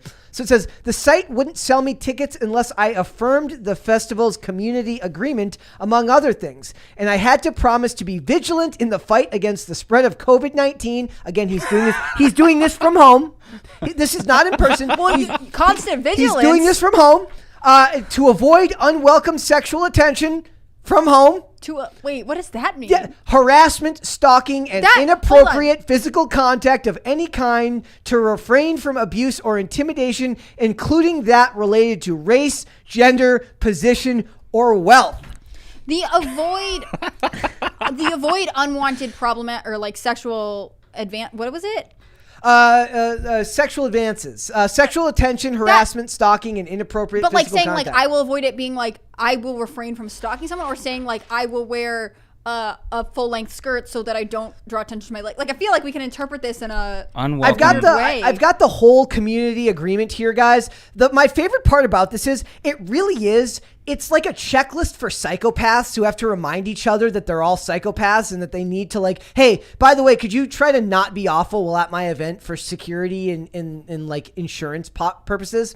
So the Sundance Institute supports bold, creative, independent arts and artists. We create events, programs, and platforms, both digitally and in person, and then we're going to go down to where they start talking about it. Therefore, we ask that everyone in the Sundance Institute community do their part in creating an environment that is welcoming, safe, and inspiring to all those committed to being, and then it lists them off here. So it says, inclusive and respectful of people of every race, ethnicity, gender identity, expression, disability, sexual orientation, nationality, religion, age, physical appearance, and body size, language spoken, and immigration or economic status, by refraining from demeaning, discriminatory, or harassing behavior or speech. That's just the first one there. So like, can you imagine what lawyer had to be like, go through it again? I know. Did we miss anything? Right. Read it again. He's just like, he pays like a bill by the hour. This is amazing. It says intentional with your words by abstaining from hate speech or actions of any kind, including the abuse of chat function. So that one actually is relevant to the online version of Sundance, right? So, I don't know how he's going to sexually harass someone like, while watching a movie at home. But I guess like it could be like sexual harassment. But he promised not to, so he can't. Yeah, he won't. He won't do it now. So it says, be mindful of the boundaries of others by avoiding unwelcome sexual attention, harassment, stalking, and inappropriate physical contact of any time. Again, I ask, how does one have physical contact while online? I'm excited about this because they're saying that the person is agreeing not to watch pornography, and I think that's a healthy thing. There you go. Yeah. I feel like I can get down parts of this contract. Respectful of moderators, artists, and audience members by refraining from sustained disruption. Also, no hecklers. No hecklers allowed. The number one thing I thought of... That's imposing on my freedom of speech. Yes. I don't like that. Respectful of individual expression and intellectual property of others. It also requires that you acknowledge that others may have a similar or the same story, idea, or concept of yours. So basically they're saying they're all out of ideas too. Also, you can't accuse anyone of plagiarism. That's what they're saying. Look. Interesting. What it tells me is like, I imagine a world where creatives, people who are supposed to be artistically free, running headlong into bureaucracy because it's part of an industry full of horrible people. So it's like, maybe it's kind of like that thing in Velma. It's the famous feminist mantra, like, maybe you should teach your boys not to hurt women, and then no women would get hurt. It's like these people have to say very obvious statements like, don't R-word people. Like, is there anyone out there who is like, well, if I have a daughter, I'm going to train her to be kind and smart and empowered. But if I have a son, I'm going to train him to punch women in the face. Like, exactly. I just don't think that this is a conscious, like... They wouldn't let them into the festival if they didn't. Gamer fathers do that. Really? Normally, I don't believe you. You never know. Normally an agreement like this would be something that would be like there, but they wouldn't make you sign it. That's freaking weird. Unbelievable. Be in the cult. That's weird. Like, yeah, it is. It's when we say it's a cult, it's a cult. It's so weird. And like the reason why we talked about this, like at first I thought this was a little bit like, look, it's hyperbolic. There's a little bit of hyperbole. It's there, like, these are our rules to follow, except for it's like the rules are so like cuffed that like they can't do anything now. They're like, I don't like your hate speech. Well, I think you could no. Like, oh, hi, how's your dad? No, don't touch me. Like, they're literally like, because they're bad people, they have to have like childlike guidelines to keep them from being bad to one another because it's Hollywood and Hollywood producers are awful people. But we don't just have this, guys. That's not just the problem here. The other problem was this article about how they're punishing movies for asking hard questions and trying to tell hard stories because they don't fall in line with their doctrine. This is an article from Hollywood and Toto, which, I would like to get Christian Toto on here someday. He's been on IRL. He's a great guy. Yeah, he's great.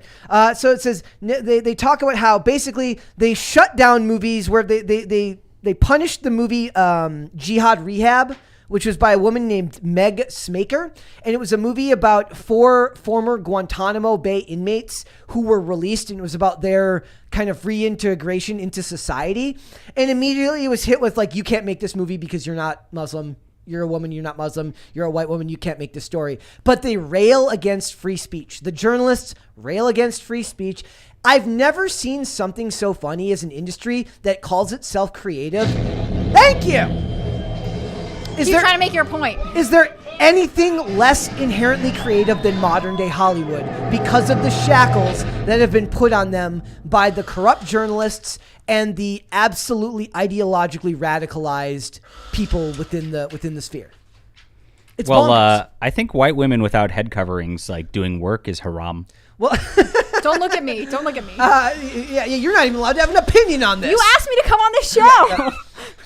So they point out they reference Netflix workers staging walkouts when Dave Chappelle had a stand-up special because you can't, it's like you can't insult certain people, you can't insult certain groups, right? So I've just never seen an industry so like cuffed by its own beliefs, right? Like there's all these people that likely have amazing ideas. Like we laugh all the time, like they got no ideas. I'm like, they have ideas. They just can't share them with anyone. Yeah. You're not allowed to be creative in Hollywood anymore. Well, and Hollywood prefers to play it safe. Like it's not about risk taking in art. Like it's very much about how can we get bodies into theaters to get the awards at the ceremonies where we have put other people who we also pay to be there. Like it's a self-sustaining industry and there is no reward for them. I mean, there should be, right? But they feel as though they can sustain what they want to by putting out, and I know this is going to make me sound like we're record, but like the 8th sequel in the Marvel DC universe, right? Like the Marvel DC, the crossover's coming. Please no. But they're getting so big. There's at some point going to be just like this monolithic culture of superheroes. Like, no, I'm sorry, but I can't tell the difference between the universes, and I don't think anyone else really can. With DC and Warner Brothers in such dire straits too, I could totally see Disney buying up Superman, Batman, etc. I don't think and they making can do this that. happen. I think Warner Media will sell to another. They'll leave, like Discovery will sell them to another company before they'll sell to Disney. I wonder if that would trigger some type Warner of. Warner can't decide itself. Discovery is deciding for Warner. Like, what does Discovery care if it's all about actually making money?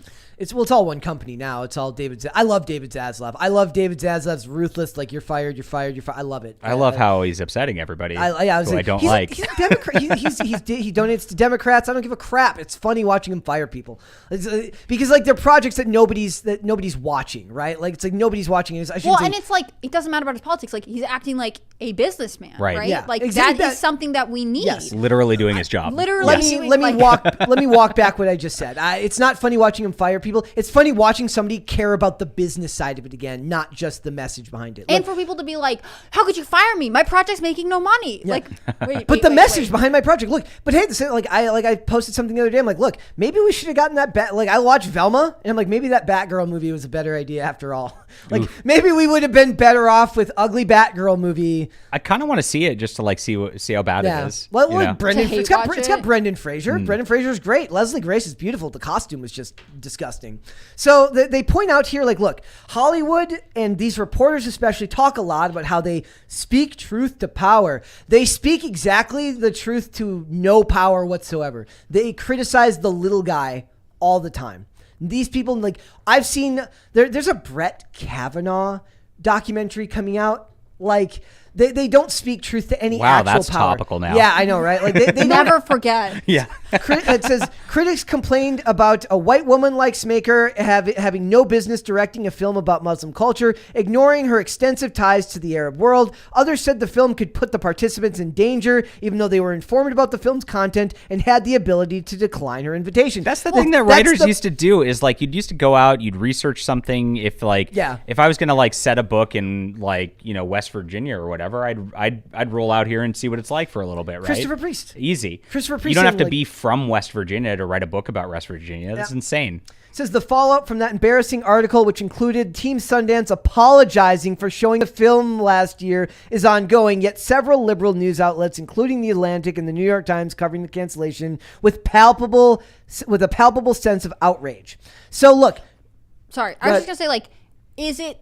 So they would rather have someone who apparently does have ties to this culture, even if she's not directly a part of it, not talk about this issue. No, you're not allowed to. Pressing than to deal with something that would be slightly uncomfortable, right? Like realizing the complications, like especially coming from like a Western world, like giving a close-up perspective on Muslim culture. Like I think you would want that, right? Instead they'd rather have something like that they control the narrative of. It seems like the end goal of this stuff for the, like, if you were to be 110% generous, the end goal to these people would be separate but equal, because they don't want anybody interacting with other cultures. They don't want you to have anything to say. Stay in your lane. They love the idea of staying in your own lane. They want everyone to have their own drinking but they fountain. want you to be culturally aware. But stay in your own lane. You should want to learn about all kinds of cultures, but you can't learn about them from most sources. And also, don't ask any questions unless they are imposed on you beforehand. Like, it doesn't make any sense. If someone is truly curious about what happens to people who are held at Guantanamo, I would watch this movie. I'm definitely curious, right? But I'm not supposed to because the director isn't the right race. Like, it's bizarre. That seems crazy. The generous idea is they want separate but equal. The less generous idea, and likely the more accurate one, is they want a certain amount of domination for certain cultures over another. It's why they homogenize white culture to, you're not Italian American, you're not Russian, you're not Russian American, you're just white. I would love for Islamic culture to take over Hollywood and see how it goes. But if they make the dominant culture intrinsically hard to understand, it's okay to make fun of, because there's no way to categorize who's in charge of it.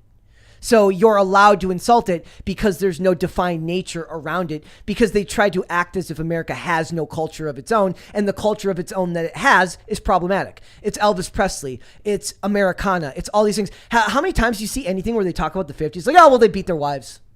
Like, that's what they say. Like their idea of America is that every dude in the 50s beat his wife and treated her like property. all the housewives were on drugs, and that's the only way they made it through their lives. Like, I bet if you actually spoke to any woman who was living during that time period, like, it's much more complicated and nuanced. Also, like, there are probably things that were going really well for them. Like, and if you look at the stats for now, like, I mean, now really all women are on drugs. That's the thing. They're less happy, and everyone's less happy. They're making fun of this culture, but they are still doing exactly what they said. Like, they are unhappy and working instead of, I guess, so theoretically being unhappy at home. Like, you're telling me you've just been unhappy for decades? This doesn't make any sense.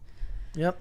So, like, this to me, it's like, I look at all of these people, and it wouldn't bother me so much if they didn't brag so much about speaking truth to power and acting as if they were fighting the good fight when they're not. If you want to know who's in charge, look at who you're not allowed to criticize. Well, and also, like, if you're speaking truth to power, the truth is going to be uncomfortable, right? Like, absolutely. We shouldn't only live in a world where we're looking to hear things that feel comfortable to us. Like, occasionally we have to put ourselves in positions where something is difficult and something makes us. That's right. Speaking real truth is going to get you banned and blacklisted and all the things that happen to people like me. You don't get to make Hollywood movies. This was from the original part of this article. He says, I asked if I could buy tickets without affirming the agreement and was denied via an anonymous email. The damage I might have done to someone's sense of belonging while watching the films from my Indiana basement 1,500 miles from Park City, Utah was apparently too much of a risk. Hilarious. Bizarre. Like, also, have you ever noticed, like, it's no longer trust and safety, it's trust, safety, and belonging team. And I love that there is an idea of there's like a dude in charge of belonging. Like, I want to be in charge of belonging here at Timcast. I'm in charge of team safety and belonging here. How does that work? Belonging is just a synonym for because people started making fun of inclusivity. Yeah, right? if you want to feel like you Same belong, thing. you come to me. I will make sure you belong. You belong here. But also that means like if I come to you and I'm like, hey, like I am the lone conservative and I work in a like super liberal environment, you'd be like, well, it's probably because you need to be more open-minded to some people's ideas. You know what I mean? We're doing the right thing. You need to change for us. Like it's not actually anything real. It's absolutely bonkers. And as an industry, it's like, look, it's not getting better. It's getting worse. Like everyone's like, oh, everything's going to change. A lot of people are like, woke's going to die soon. I'm like, first of all, I hate that term, but it's not going anywhere. I get that all the time because, I do a lot of videos and things like that are just like, hey, this is the weird woke thing that's happening this week. And people always go, the woke thing's going to die. Like, I mean, the companies are wising up. They're really not. They're pushing harder. The corporations are too large. Yeah. They're too unwieldy. And you can't just turn that ship at the drop of a hat. Those, it's not just the movie that comes out. It's policies that have been implemented at your human resource level. And I was going to say it's the hiring. It's the hiring. They have hired whole classes of people who have then climbed this structure who are now in control. Like you can't stop them. No, it's we're decades behind. Right. It's like we just gotta like.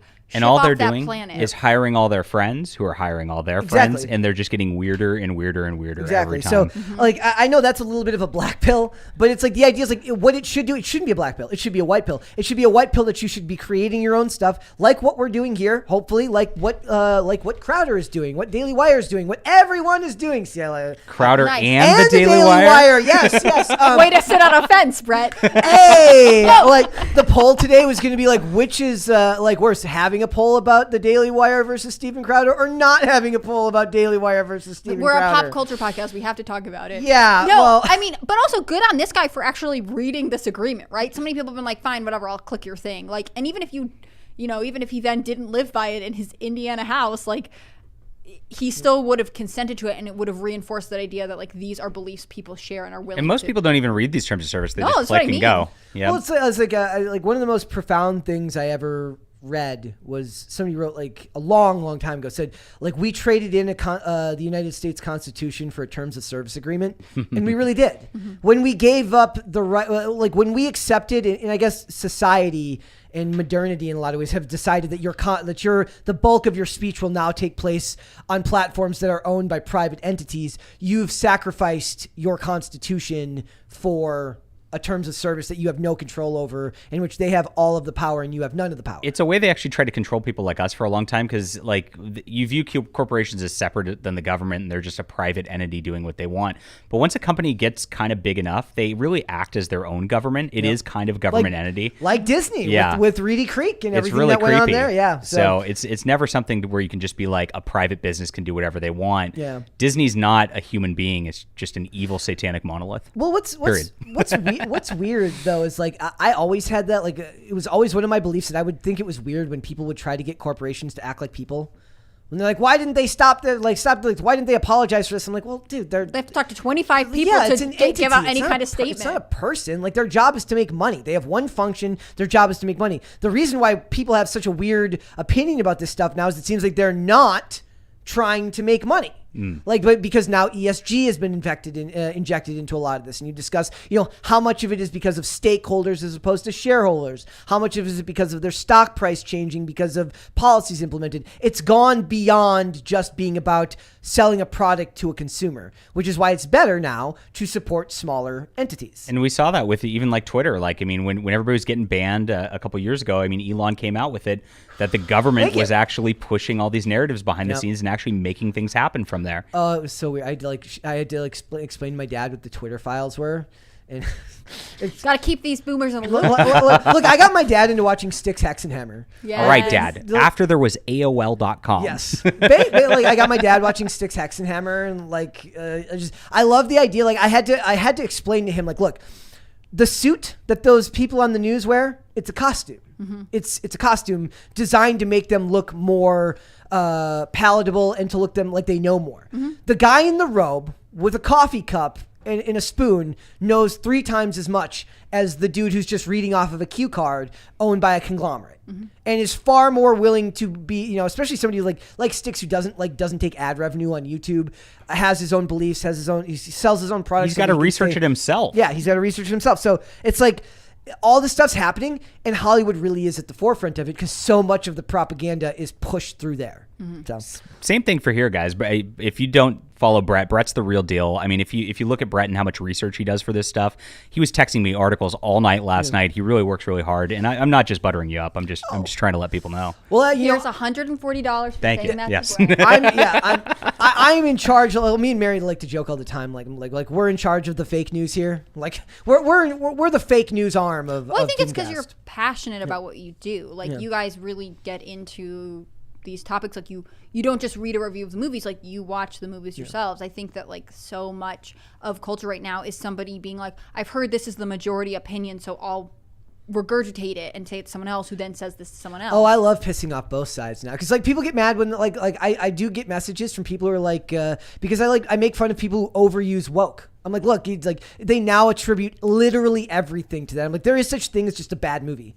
There is such a thing as just a bad piece of media. Not everything is just because of that. Like it's like the joke is I was like, oh, are there women in it? Oh, that's super woke, dude. Like a movie with chicks. Well, and like, can you even define woke? Exactly. Like, there's no definition. Same to thing it with like anyways. conservative or Well, same thing. there's with a thing any of called the golden ratio for women, Brett, and I'm going to teach you this because you need this for your podcast too. Stan Lee developed this, the founder and father of Marvel Comics, and Ethan Van Sciver brought this to prominence recently.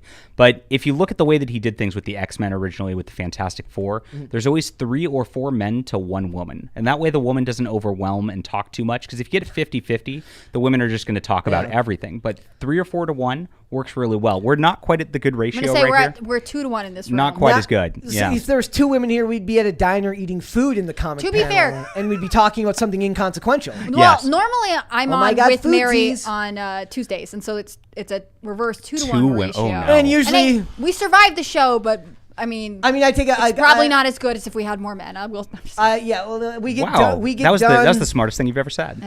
Yes. We get done those days, and I'm like, I need a drink. Oh crap, I don't drink. Like, yeah, no, that doesn't happen. That's It's like a bag of Skittles, just straight. Well, the other thing that's funny about it is like when it's not structured, the same way a corporation is. Sometimes some people have more to say about one topic than another. When you watch like a network show, there's a person whose job it is just to be the straight man, whose job it is just to be this person, and that role rarely ever, if ever, changes. It's just boxes, yeah. Yeah, Mm-hmm. like here, it's like the things that Mary cares about, Mary is very passionate about, she will speak heavily on. The things I care more about, I will speak heavily on. When we did our reviews of Velma, episodes 1 and 2 bothered me more, and I was very, very angry. Yeah. Episodes 3 and 4, she had more to say than I did. I mean, by that point, I was just dejected. Well, and and sad. you guys have opted not to do you guys don't talk about anime. No, because like, we neither don't one of you are specifically passionate Yeah. about it. It's very, it's complicated and it's niche. So Yeah. you guys are like, we're just not suited for it. Like, that's a big thing, is not covering a ton of stuff. Like even the Sessler and the Frost stuff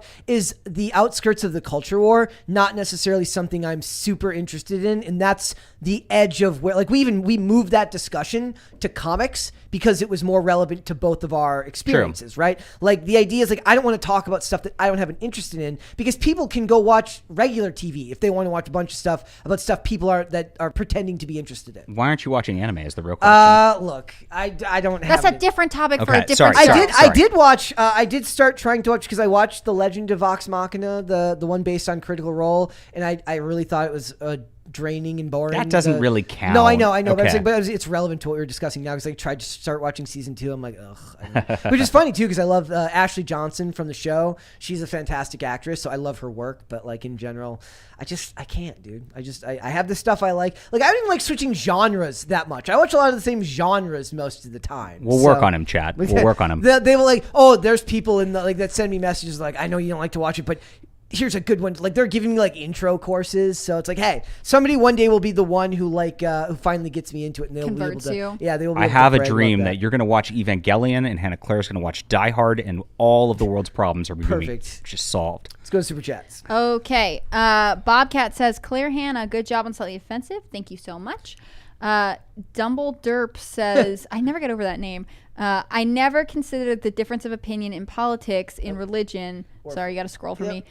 In philosophy, as a cause for withdrawing from a friend, Thomas Jefferson and Brett. Yeah, it's weird that people like if I was to give them the benefit of the doubt, you could say that it's because they're extremely passionate and maybe you feel their priorities are misplaced. Yeah. Well, but it's like it would be a byproduct of being very passionate about something that you have strong opinions on. But I think that there's like a problem of priorities and values there that I think just don't there are coalesce. probably all things that like we could say like if this person did something or said this thing, like I probably could not look past it no matter what. But like, is it that they voted for someone or whatever else? Like probably not. It's probably something extremely serious. Right. Guitarist Gabe says, is Wendigoon on your radar at all? He would be a great guest to have on to talk about horror or conspiracy theories. Also, when will any of you be on Timcast again? I haven't been on Timcast in a while. Yeah. Like it's been a very long time since I've been on. It's funny too because I always like it because once you start hosting the show and you do the show where you don't have to do any of the hosting, it's so much easier. Yeah. Like we have like a normal like rotation of people that go on, but it's sort of on pause until Luke leaves. Until we get rid of Tell Luke. Luke to get out of here, So, or I'll be back. Get in the RV and go, Just dude. go. Like, ugh. I like Well, Luke. but here's the thing. Also, like when you do that, then people get mad because, like, look, people aren't coming to me. I literally make fun of people who like politics a lot. Like, so it's like I have a thing where I do like to call people who love politics dorks because I think people get too into it. Like, you should stay informed. You should be politically aware. Well, I but think people don't know when to turn it off. And I think it's the same energy as someone who like is obsessed with like a specific comic book or obsessed with a sports team. Like you can't tell me that's not exactly the same. Like you can be a nerd about whatever you're into. You're just like super into it. But like originally, like when I would do IRL, it would be Friday episodes. Like I went on when they had Dallas on because he was making You did like movies pop for the culture Daily- guests. He was there doing. He was advertising movies for the Daily Wire and stuff like that. So that was relevant to what they were talking about. But like it seems like recently all the Friday episodes have been heavy. So it's like they don't need the funny guy or trying to be funny over there. They're all talking really serious. I'm like, yeah, well, have you seen this movie where this happened? Like that's not really relevant. But I do. I hopefully one of us will we will do IRL again soon. I would like to do that.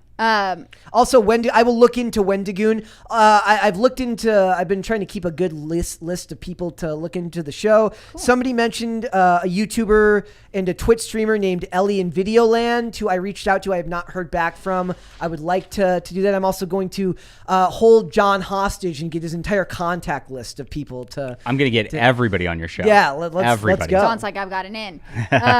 Okay.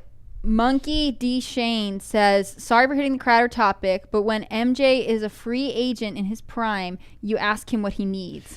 Yeah, I mean, MJ being Michael Jordan, right? Yes, the argument here, I think Tim's point is really the best, is that the contract doesn't work for somebody of Crowder's size. Once you get to Crowder's size, you have to start looking at your own infrastructure and not what a company can offer you because he can do so much better on his own. Daily Wire, I'll sign. Yeah, I'll take. You'd be a cool talent for them. I will take the $50 million, and I as well will take. I will take as long as I can keep my production costs this exact production, and then I as I lose them, Tim just sells you to as I just lose the Daily Wire millions and millions. We talked of dollars, about having a Cast Castle episode with the Daily Wire, and I don't really know how involved in this conversation Daily Wire was, where it was like doing baseball trades, where it's like, okay, well, we'll give you 2 writers if you give us this person. Who knows? Let's see. Bobcat says Wendigoon is cool, but Love Lodge is much closer and can school Brett about some free. You have to scroll for me. Sorry. Okay. Scree Manson and why stonework is so expensive. It's Lore Lodge. I'm writing it down. Look, I would love the idea that this show goes beyond just like movies and comics and have other people on. Like, I've kind of tried to today's actually a horrible example because we've kind of taken some more serious topics today. But like yesterday, we're like, Alec Baldwin's over party. Let's make fun of Alec Baldwin. Sometimes I feel like it's because I'm on. Like Brett stopped me in the hallway and he's like, "So we're gonna do light topics today. It's gonna be fun." I'm like, "Yeah, I love it." And then I'm like, Maybe "Well, we're actually gonna bring get down really serious." the news. Yeah, you kind of bring this like serious energy. I've been meaning to talk to you about that. Okay, thanks, HR. Uh-huh. Okay, Garfer says, just for the ask, I feel like Hannah Claire named Hannah Claire like my dad, Sven Jorgen, a 2-word first name. I wish for you to say Jorgen. Is that how you pronounce that? Or Jorgen? Is it I Jorgen? think Jorgen. My friends who were Swedish would always say Jorgen, like the Y sound for their J's, but I'm not the best at that kind of pronunciation. Let's do 2 more, and then we will move on to the next topic. Okay. Bobcat said, this crap in comics has also killed off gaming stores too. Wokeness kills downstream business. Yeah, the biggest loser in all of this is the smaller shops, right? Like nobody, like the Disney's insulated. To an extent, Warner Brothers is insulated, but the poor comic book shop that gets bullied into buying the garbage, they're not insulated. Well, that's some dude who spent his life savings because he's passionate about what he's doing, who is then bullied by a bunch of dorky journalists to buy something because if not, you're a bigot. And by the way, the guy I mentioned at the beginning of the show, he went out of business in 2019, had to close his shop. See, it's awful. That's so sad. Yeah, it really is. There's a couple places in the area that have like local comic book stuff. I don't really buy comic books. I'm a huge fan of Calvin and Hobbes. That's about as far as my comic knowledge gets. How good would the world be if every creator who made their own stuff had the like artistic, like the ability to say no that Bill Watterson had, to just like seriously. would not let them license out Hobbes as a stuffed animal. Well, we kind of have that. Like, I mean, for the independent creators like Eric July, Ethan Van Sciver, myself, like we don't really answer to anybody except for our customers. Yeah. So it's like we'll write what we want, and I think the passion comes through a lot better in projects like that too. Do you feel like the challenge is then like making sure the public knows how to get to your stuff? Definitely. Like, that's that to go seems back be to like the hardest part. Crowder. I mean, Crowder doesn't really know it, but Crowder Daily Wire thing. Like, there are benefits to being a free agent and running your own stuff, but there are also benefits to being with an established organization that can give you like people say like you can publish your own book or you can be with a publishing house. Well, the publishing house is going to take a cut, but they might be able to like do some stuff to help they'll give you market the it. advance and the infrastructure. They I mean, I probably spend about 10 times the amount of time marketing as I do writing at this point, which Really? which I don't mind. I'm like, I have a business background too, so I'm You're cool like, with that, cool, but that's I know not everybody can do that too. Yeah. Well, like for Yeah. me, like I would never want to be like, I love the work, but I wouldn't want to do the business side. Like you have to be a business minded person to want to do that. Like every job I've ever had, I've still like jobs that I've loved, I stay at for years. Like I don't leave if I love the work, right? If I love my employer, if I love that stuff, I'm just not the entrepreneurial You're a good side. employee, sir. Like, yeah, well, that's like, I know that's like an insult in today's world, but like, look, I love what we're doing here. I love the work here. So it's like, why would you leave for things are going on. So let's read one more and then we'll move on. Okay, I have Martin Santiago says, a girl I've been talking to for years and I just argued about Asian hate, and that's in quotes, and Trump calling it the China virus. And he said one of two. So we're on a cliffhanger here. Okay. Should I read his second one? It's right underneath it. Yep. He said, Martin Santiago says, she told me not to talk to her until I find a video of him condemning it. I sent it to her and she left me on red. Lol, cringe. Yeah, she's not gonna look, the number one thing that I found, and people might disagree with me on this, you can't lead people to these, they have to want to get to the truth It's themselves. the horse and water thing. Yeah, they will not accept the evidence unless they're ready to accept the evidence. You have to either be a naturally open-minded person, or you have to really be looking. There has to be something that was a third party that had nothing to do with somebody asking you to think about it differently. Something has to trigger something in their brain to cause them to want to change. Also, someone responded to him, you should have left her on red. and really, like, Kung Flu was the greatest thing to come out of the pandemic. It was. I thought it was hilarious. I'm telling you, nitro meth or nothing, guys. Yeah. Also, like they were talking on IRL the other night. They mentioned Vax That Ass Up, the song. Oh, yeah. Okay. And I would one up them and say the JoJo song about stay in instead of get out was my personal favorite of the music cringe from COVID. So, you know. What a wild time we all went through. I know, right? It was a different time, guys. It's like it was our own private Vietnam right there in the middle of 2020. We're moving on, guys. All right. So Octavia Spencer, this is really interesting. Do you know who Octavia Spencer is, the actress? I've heard of her. Okay, so she says that she has experienced more racism in LA Then Alabama. Well, isn't that just shocking? People are nice in Alabama. Isn't that just shocking? So People are This mean gets in proven LA. over and over Yeah. again. all the freaking stereotype the South as racist, and then it turns out like the Northeast is way more racist. Well, yeah. The number one thing about it is like it's all projection, right? Yeah. Like they think, and it's like you mentioned earlier about writers not doing any research. They don't actually visit these places. They're called flyover states for a reason to them. They've never actually traveled to these places, or if they did come from these places, they hated it to begin with, and like the ones that seem to move to California and never come back had a real hatred for like they develop a hatred for that place. You know, Tahoe is beautiful in California. I don't know if you've been there, but like, I have. It's beautiful. yeah, it's got its charms. So it says during a recent interview, she explained that she thought she anticipated that the city in the blue state would be a free and liberal thinking place. Once she got there, she experienced more racism than she ever had in Alabama. Spencer, who starred in big Hollywood productions such as The Help and Hidden Figures, made her revealing comments on the podcast WTF with Mark Maron. So it says the topic came about when the actress spoke fondly of her upbringing in Montgomery, while seemingly caught Maron off guard because of stereotypes of black people living in the Deep South. Here's the number one thing. They always expect that they're going to hear bashing back to them, right? And then they're always shocked when they don't, right? So it says, breaking down the stereotype, the actress stated, I think everywhere is heavy. Everywhere is heavy.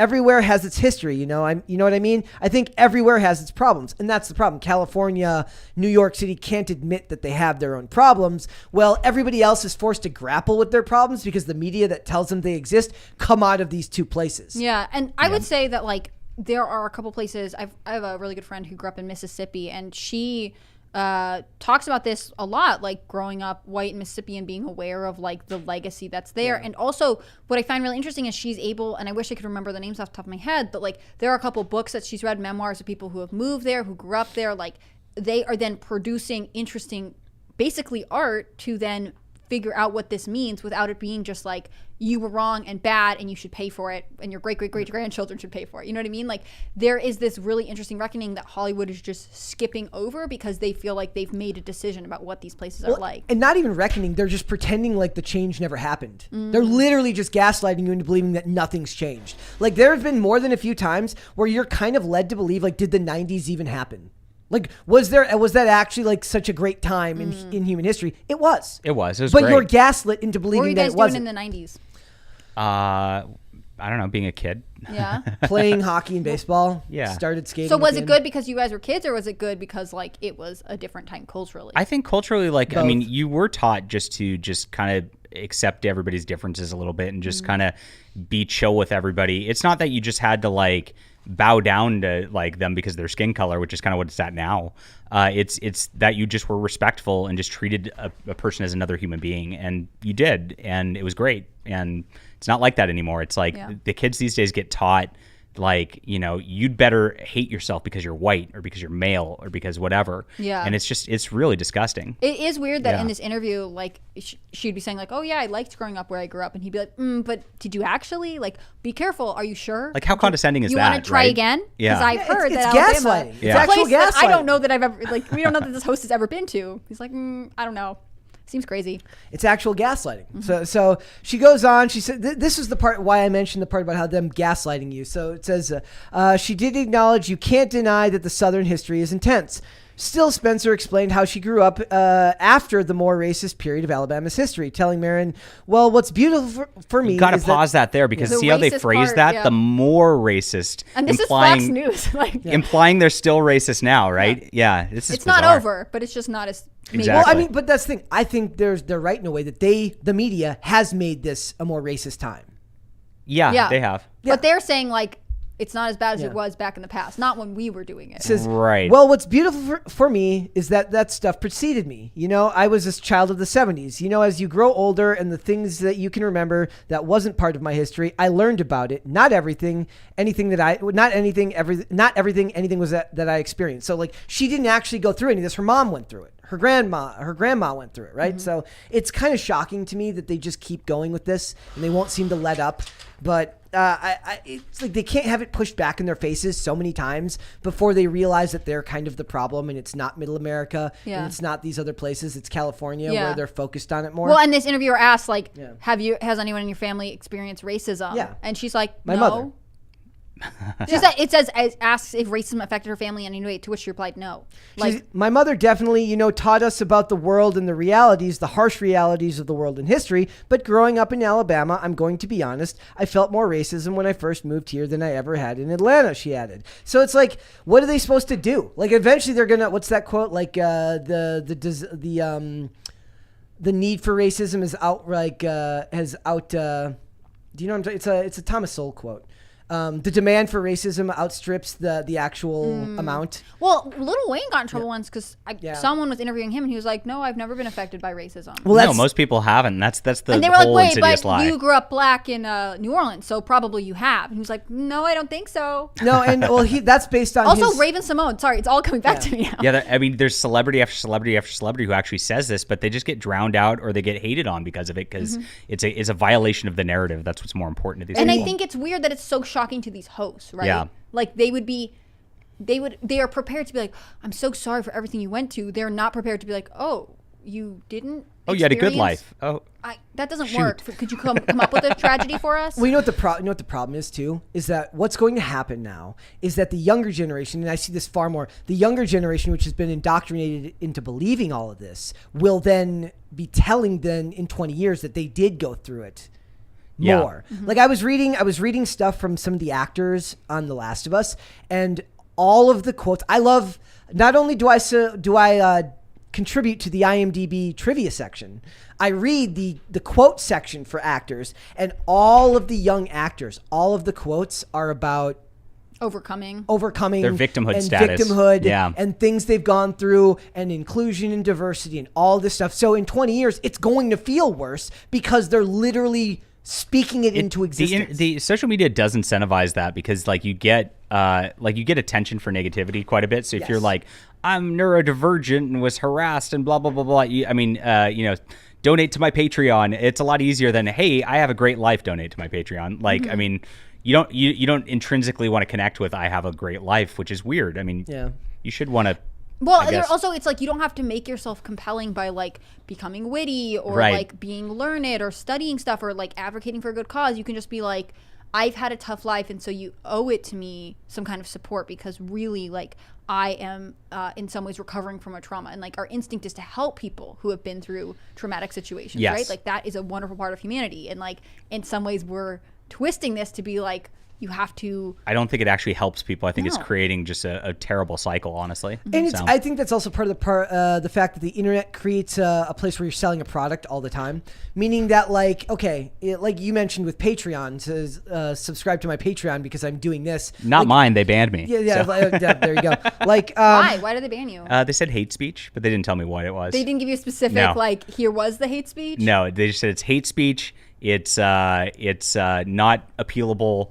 Have a nice day. And it's like, no answer. Did you move to something else? Because there's a couple other alternatives. Yeah, I'm on Subscribestar now, but and they're like, okay, or they eventually no problem. Was that when the comic czar lady was over there? I have people just follow me around, kind of report me for stuff at this juncture, but like, who's the lady? Who's the comic book? That was Kickstarter. But she's gone now. What was her name? I don't remember her name. Chloe, or is it Zhao something? But they fired her a couple years ago. Was it Chloe Zhao, or was Chloe Zhao the one who made Eternals? Chloe Zhao might have been the one who made Eternals. That and then didn't she go on to like run somebody's Kickstarter and then like quit halfway through or something? Yeah. I love the drama of the comic book industry. I'm just as bad as everyone else. I follow the drama even. Men if I'm love not drama, just like Anna Claire said. Like, as long as I can do it from like 30,000 foot view, I just don't want to be a part of it. Right? Well, I think to go back to my drama comment, like I think there's drama in war, right? Like you can't watch a war movie like about like the Revolutionary War or World War II and tell me like there's not drama to it. It's big time drama. I mean, everybody's just talking about Ukraine every day because it's drama, right?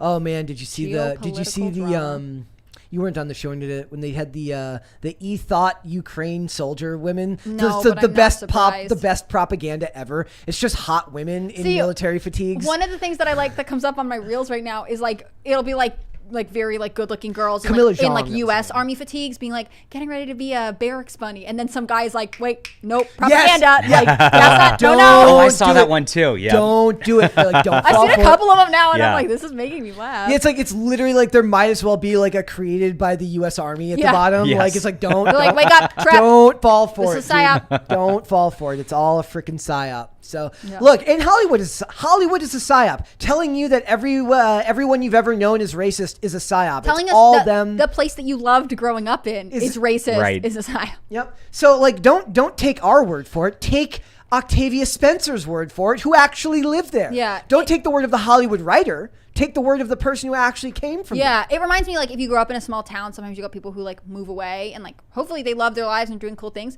But you'll get people who are like, no, I live in this big city, and even though I have 100 roommates and an incredible credit card debt, like my life is better because I'm out of our small town. Well, yeah, no, I saw like I your saw, identity is being like someone who escaped something that's like actually not that bad. Small towns are great. Yeah. Oh Yeah. yeah, like that's like my dream is to retire to a. He has to a one in small town. mind. Like that's I do have I Where- have an actual town in mind, Medford, Minnesota. That's where Medford, I'm- Minnesota. Medford. Interesting. It's just far enough outside the cities that I can still go if I want to. But like who knows? It'll probably look completely different by that time. But is that not the number one trope of Hollywood growing up? Was the ingenue who escaped the little the small town to move to the big city and become successful. Granted, it always turns into horror stories. Sure. But That's also- also the only Hollywood experience, though, because all those people were trying to come from small towns or whatever, trying to make it in Hollywood. Yeah. And then, like, they're trying to romanticize that because, they get Harvey Weinstein for real. Yeah, or right? they work crazy internships. They never have health insurance. Like, they are constantly promised things. Like, it is hard to work in Hollywood in a lot of ways. Like, Yeah. it's not that I have total sympathy. It's a choice that you make. But, like, it's not the glamorous thing that it would be nicer for them if it was, right? So if they keep this dream alive that, like, Hollywood's a utopia where everyone's better and has better values and everything's prettier. Like, you're from California. Like, California, like any other states, has its pros and cons. And going to LA to pursue a career in Hollywood, like, is not going to save you from whatever issues you're dealing with internally. Yeah. So I just don't listen to it, and I have to kind of remind myself of this because it's very easy to let this stuff get to you. Like if you don't check yourself, and especially if you're not aware of what's going on, it's very easy to let the propaganda get to you and let them believe they can really construct a reality around you and force you to believe something that's not real because so much of your life takes place in front of a screen now. So let's go super chats. We got some there. Kiko Man says, check out John De La Rosa's channel and consider his Flying Sparks comics. Also, check out A Drink with Crazy channel, who covers indie creators with a great Iron Age community. Okay. That's kind of cool. Thanks, Kikoman. Is this person new? I haven't been in a couple weeks. Kikamon is one of yours. Yeah, he's one of my fans. Yeah. He has invaded so us you today. brought him with you. Yeah. That's so cool. I try to add value, okay? You got a lot of value. It's been great having you here.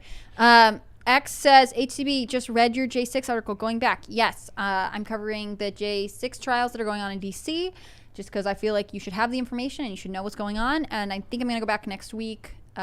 So, yeah, keep on the lookout. Kiko Man, who is obsessed with you, man. He's No, my just guy. kidding. Also, check out Shadow of the Conqueror by Shad M. Brooks. His work was beautifully illustrated by Mark S. Miller. Check out his art at Blacklist Universe. Oh, Mike S. Miller would be a great guest for you guys. I'll talk to you about that. Okay. Yeah. Why? Who is he? He's a comic artist. He actually did the Game of Thrones adaptation to comics as an artist. Yeah. And he worked on Injustice for DC. Did you ever see the Injustice cartoon? Yep. So he did the comic version of that. I haven't read comic books really in a long time. I love especially pre 2017 DC animated movies. It was good stuff back then. then. It was so good. Yeah. It was such a good time.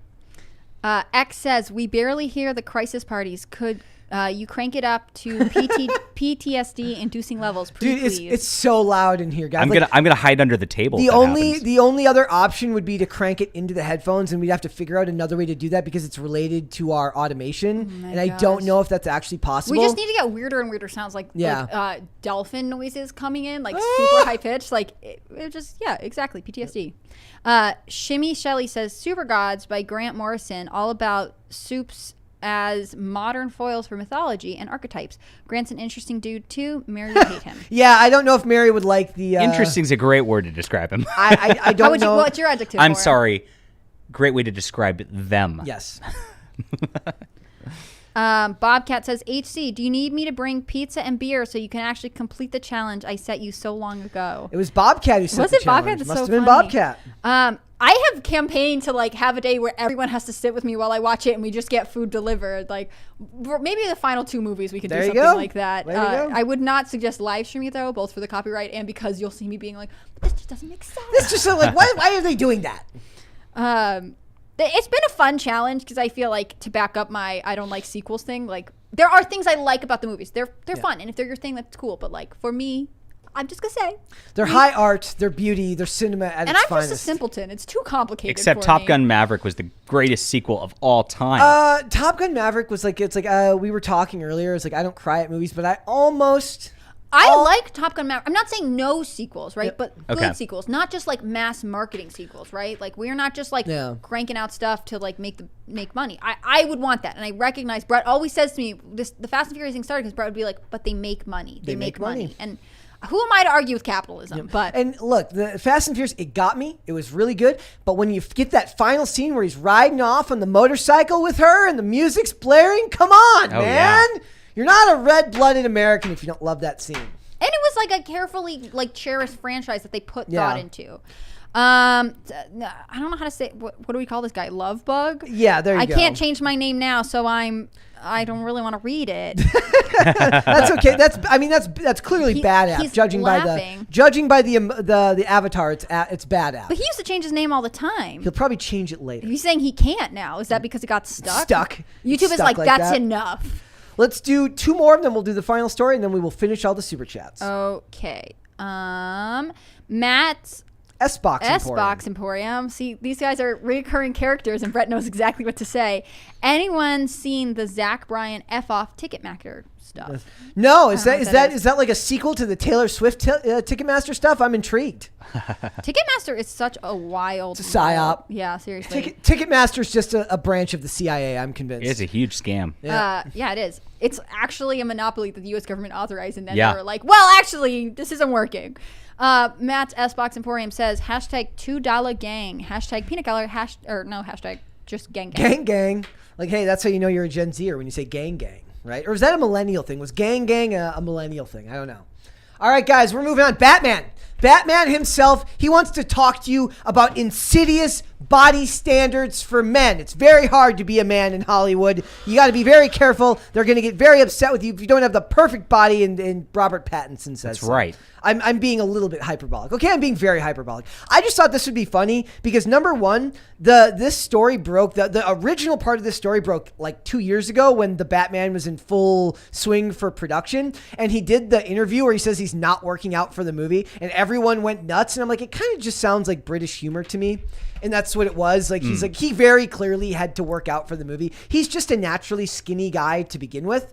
But it says Robert Pattinson is no stranger to getting in shape for movie roles, from Twilight to the Batman, but the actor has also been vocal about insidious body standards men face both in and out of Hollywood. Thoughts, Hannah Claire? Do men have insidious No, body you standards? tell me what your thoughts are first, because you're a man. I don't want to speak on your turf. Yeah, well, yeah, that's right. You need to... Also, John, you can speak on this. Also, you need to listen and believe. That's what you need to do here.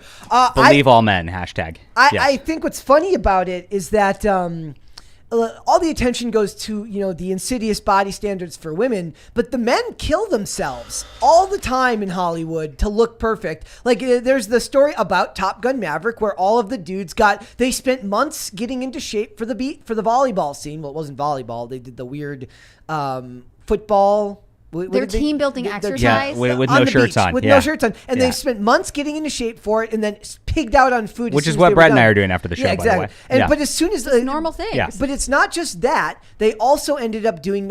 all of the actors in Marvel do that all the time. Chris Evans talks a lot about how when he did the scene in Captain America Civil War where he holds the helicopter to the wall when Bucky's trying to get away, like, he got into shape perfectly for that exact scene. There's YouTube videos where you can actually watch his regimen women. Like, Yeah. and if you see it, you're And like, Ben, this Ben is Affleck insane. Ben Affleck when he was becoming Ben Affleck got yoked when he became Batman. Like he like doubled in size. Like when you there's the first trailer, and I still remember this to this day when Tyrone Magnus did his initial reaction to the first trailer for Batman vs Superman, and it's why I don't love those movies, but I do love Ben Affleck as Batman. There's this scene of him getting up out of the rubble, and he's just enormous. Like he's gigantic. Like they always talk about it in glowing terms as like the men, it's just their job. They have to do this. But anytime the women have to get in shape, somebody, usually not the necessarily the person who's doing it, but they're going to get teed up with questions from corrupt journalists where it's like, well, what do you think about these crazy standards you have for your job? And then they'll say like women get interviewed and it's like, how did you do this? Like you're like, everyone just asked me about my diet. But like that exactly happens to men too, who are asked to bulk up for these roles. Marvel has laws. Like I don't know if they still have it anymore. You used to have to put on 20 pounds of muscle or something like that to get a job in a Marvel movie. I mean, they get the best personal trainers. They get the best dietitians. They get the best jabs, I'm sure, if they want them. I have no idea. I can't confirm that, but I assume that most of them. You don't bulk up that fast without some help. I'm sorry. When it's 3 months, I assume that somebody with a brown bag of pharmaceuticals helped you. That's my assumption. I can't prove it, but logic. It's like when people are like Liver King's not natty. Imagine my shock. I can't believe that. I think part of this conversation, like it sounds funny because it's like, oh, men are complaining about something, but like I think it's fair. I think it's fair to be like, yes, men also have to face different body standards that are maybe like not natural to everyone. I really like old movies, and I think old movies like actually had people who looked more normal. Like they look like actual people, they look right? like actual people. Like I think of like old Christmas movies and like Bing Crosby's in it, and like he's adorable, but like I don't think he's like today modern Hollywood handsome, right? Like, but he is a convincing actor, and he does a good job in his role. Like I think that we don't need these body standards unless there is a specific part of the character, right? Like there could be a time when it's like Batman for superheroes it's kind of different because they're super, right? Right. Yeah. Or like who are supposed to be the epitome of human evolution. Or like didn't Jake Gyllenhaal lose a lot of weight for like Nightcrawler or something? Well, not just him, The Machinist, Christian Bale was it The Machinist? Robert John Burke lost a whole ton of weight, like to the point where he was basically a skeletal structure. Joaquin Phoenix for the Joker did the same thing. Was it Renee Zellweger who did like what's that Bridget Jones' Diary, and she put on a ton of weight? Like Matilda, the lady for Matilda that just came out. Yeah, I Maggie mean, Smith. It's not unheard of. I just think that like we are willing to back women up with it, and we're not willing to also support men and being like, yeah, it is crazy that you would also be on a really restrictive diet. And sometimes I think it's because we have this campaign of like, you should love women in all kinds of bodies and do whatever. And like, yeah, totally for real. Like, you should be more. Woo! Boom! Room disagrees with Look, me. when welcome to the party. When women, Brad has to wait. I'm going to generalize a little bit.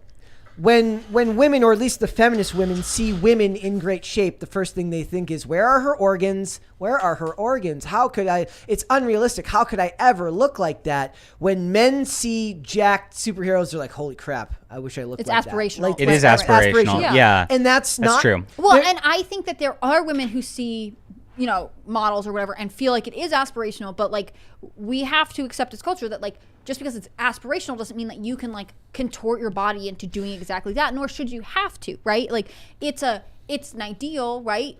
But like there should be other parts of it. When men look at superheroes who are jacked and they're like, that guy is big and buff, it's not like he just looks so pretty. It's like he is strong. He is conveying an energy that I would also like to convey, right? Like if you see Grace Kelly in a movie, right? Like you may look at her and be like, oh, her waist is so slim or whatever else if you're a woman. But you also look at her and think, oh, she's so elegant. She's so poised. Like I would like that energy as well. Grace Kelly, I would say is probably the most beautiful person that ever lived maybe. Right. Yeah. And like I think that we realize that just like in fiction or in writing, like physical manifestations of who you are and your character there's a correlation. You can see it. Yeah, there's right? charisma and confidence to it also. Mm-hmm. Right. But like Hollywood has sold you like it makes them attractive and sexual, and it's all about sleeping with people. And so that's why men have to look this way, but you shouldn't say that about women, right? So does that make like the push for dad bod for men some type of crazy psyop? I watched a video that said Probably. that said dad bod propaganda was a psyop. It probably I think is. it's interesting because like I know women who are very much like, yeah, dad bod's totally fine. Like it's not the thing, because we often see this in a lot of like sociology. Like women are attracted to a lot more than physicality. Men are attracted they're much more visual. It's not bad. It doesn't have to be. We don't have to demonize it. It's just part of it. And so like I think the dad bod culture is actually like the idea that like women actually don't need you to look like a superhero to convey the energy that you are dependable and reliable and strong. You know what I'm saying? Yeah. But like you said, the superheroes, they're supposed to be something that you aspire to. But the understanding is also that you can aspire to it and understand that you're not going to actually look like that. And maybe a more pragmatic person understands that look. So actually, you might have a good point here. That actually I might have a good point. There's an argument to be made here that it's easier for men to aspire to it because evolutionarily they don't have to achieve it. Mm-hmm. Like you say, like you can aspire to it, but you have a dad bod, that's fine. And she'll still love you. That's the thing. And women are supposed to aspire to it, but it is seen as more of a prerequisite. Mm-hmm. I would argue these days now, I see far more like really like ripped dudes with not attractive women. Like I see that far more than I see like ugly dudes with like that's a sitcom trope. Mm-hmm. The frumpy dude who's got the impossibly hot wife, and they never really explain why the dude is with like a woman that's like a total smoke show. We go off on modern culture with this stuff and just what like simping and online culture has done until this stuff forever. But think Leia Remini in King of Queens. Mm-hmm. Like she's like Kevin James is Kevin James, and he looks like Kevin James, and Leia Remini looks like Leia Remini, and it is what it is. And like if you talked about it like with men, like yeah, if I'm dating a guy and he has a six pack, like that's cool. I'm not going to complain about it. But if he loses a six pack, but he's still a wonderful person, I'm going to care about him just as much, right? Like that's a big difference. I think for women, are you saying that a man in that situation, like if as a woman gets older and says has a baby or whatever, they're not going to actually care about it? What I'm going to say is, I think that's women's fear. Like I think women's bodies are different from men because. Like, I know that I will not be the same shape forever because hopefully, like, I'll have kids one day and that's normal. And, like, the fear is that, like, during that time when you feel, like, the most out of sorts with yourself physically, the man is going to be like, oh, but there's someone younger and prettier, right? And, like, I don't think that's actually a fair projection on most men, right? I don't think most men are like that. No, we got an instinct to protect our families, right? Because Hollywood can't acknowledge that, like, women want to have children and therefore would put their body through that kind of change. Like they can't acknowledge the complexity of why women fear men rejecting them except for when they look perfect. Also, we've got decades of Hollywood propaganda where the guy just leaves her when she's pregnant or leaves her after she has kids, not realizing that it's always like it's a rich dude who leaves his wife and marries like a younger woman. Every Hallmark movie. That is not the reality for a middle class dude or a lower middle class dude. He's not just leaving his family so that he can date some younger woman. Yes, that might be the experience of slimebags in Hollywood. So that story might make more sense. That might happen every once in however many people, right? Yeah. But like the reality is like most men aren't so focused on visual appearance that like that is the be all and end of them. Just like women can look past visual appearance when you start dating someone, men can evaluate the value of a partner based on everything else besides physical appearance. Like to stereotype so much and to make someone like evil for this, like that's why you get someone like Robert Pattinson needing to be like, well, hold on, like things are not fair for men either. It's because we're so disconnected from what people are actually looking for. And I think that's even like a little bit, I don't think he was even making that big of a deal about it, but it's just really funny because he got in trouble. Like his personal trainer on the Batman, like yelled at him or like was like, why did you say that? Like about how he's like, he made the joke about how he wasn't working out. He's like, why would you say that? Like, I mean, I can understand that guy being like, dude, I'm working fit and I'm trying my hard. It's my business. He's like, you are a toothpick and I'm trying to turn you into like a reasonably like built dude and you're over here. This guy's like, I'm trying to make a career and like you're just like mocking my work. Like I would not like that. And also like, oh yeah, somebody in the chat pointed out Pierce Brosnan was literally James Bond and has been with his wife. Yeah, his wife is much bigger now than she was when they met, and he's stood by her because it's since day like one. Marriage and are you married? Like no.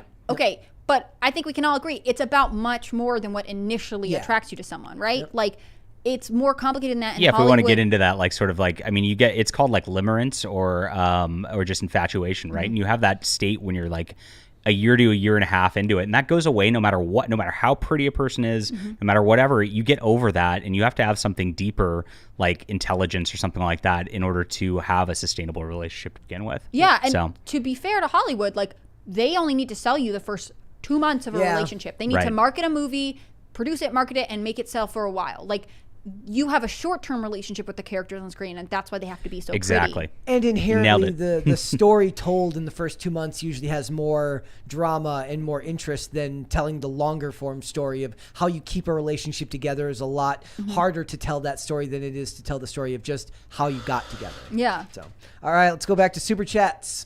Okay, let's see. Captain Dickard says hashtag $2 gang. You kids in your language. Drake Tungsten says heckle. Well, thank you for the heckle. Dumbledore says, Hannah, you can't tell the difference between comic franchises. I can't differentiate between Off-White and Eggshell. It's how we're made. That's all it is. Who's Hannah?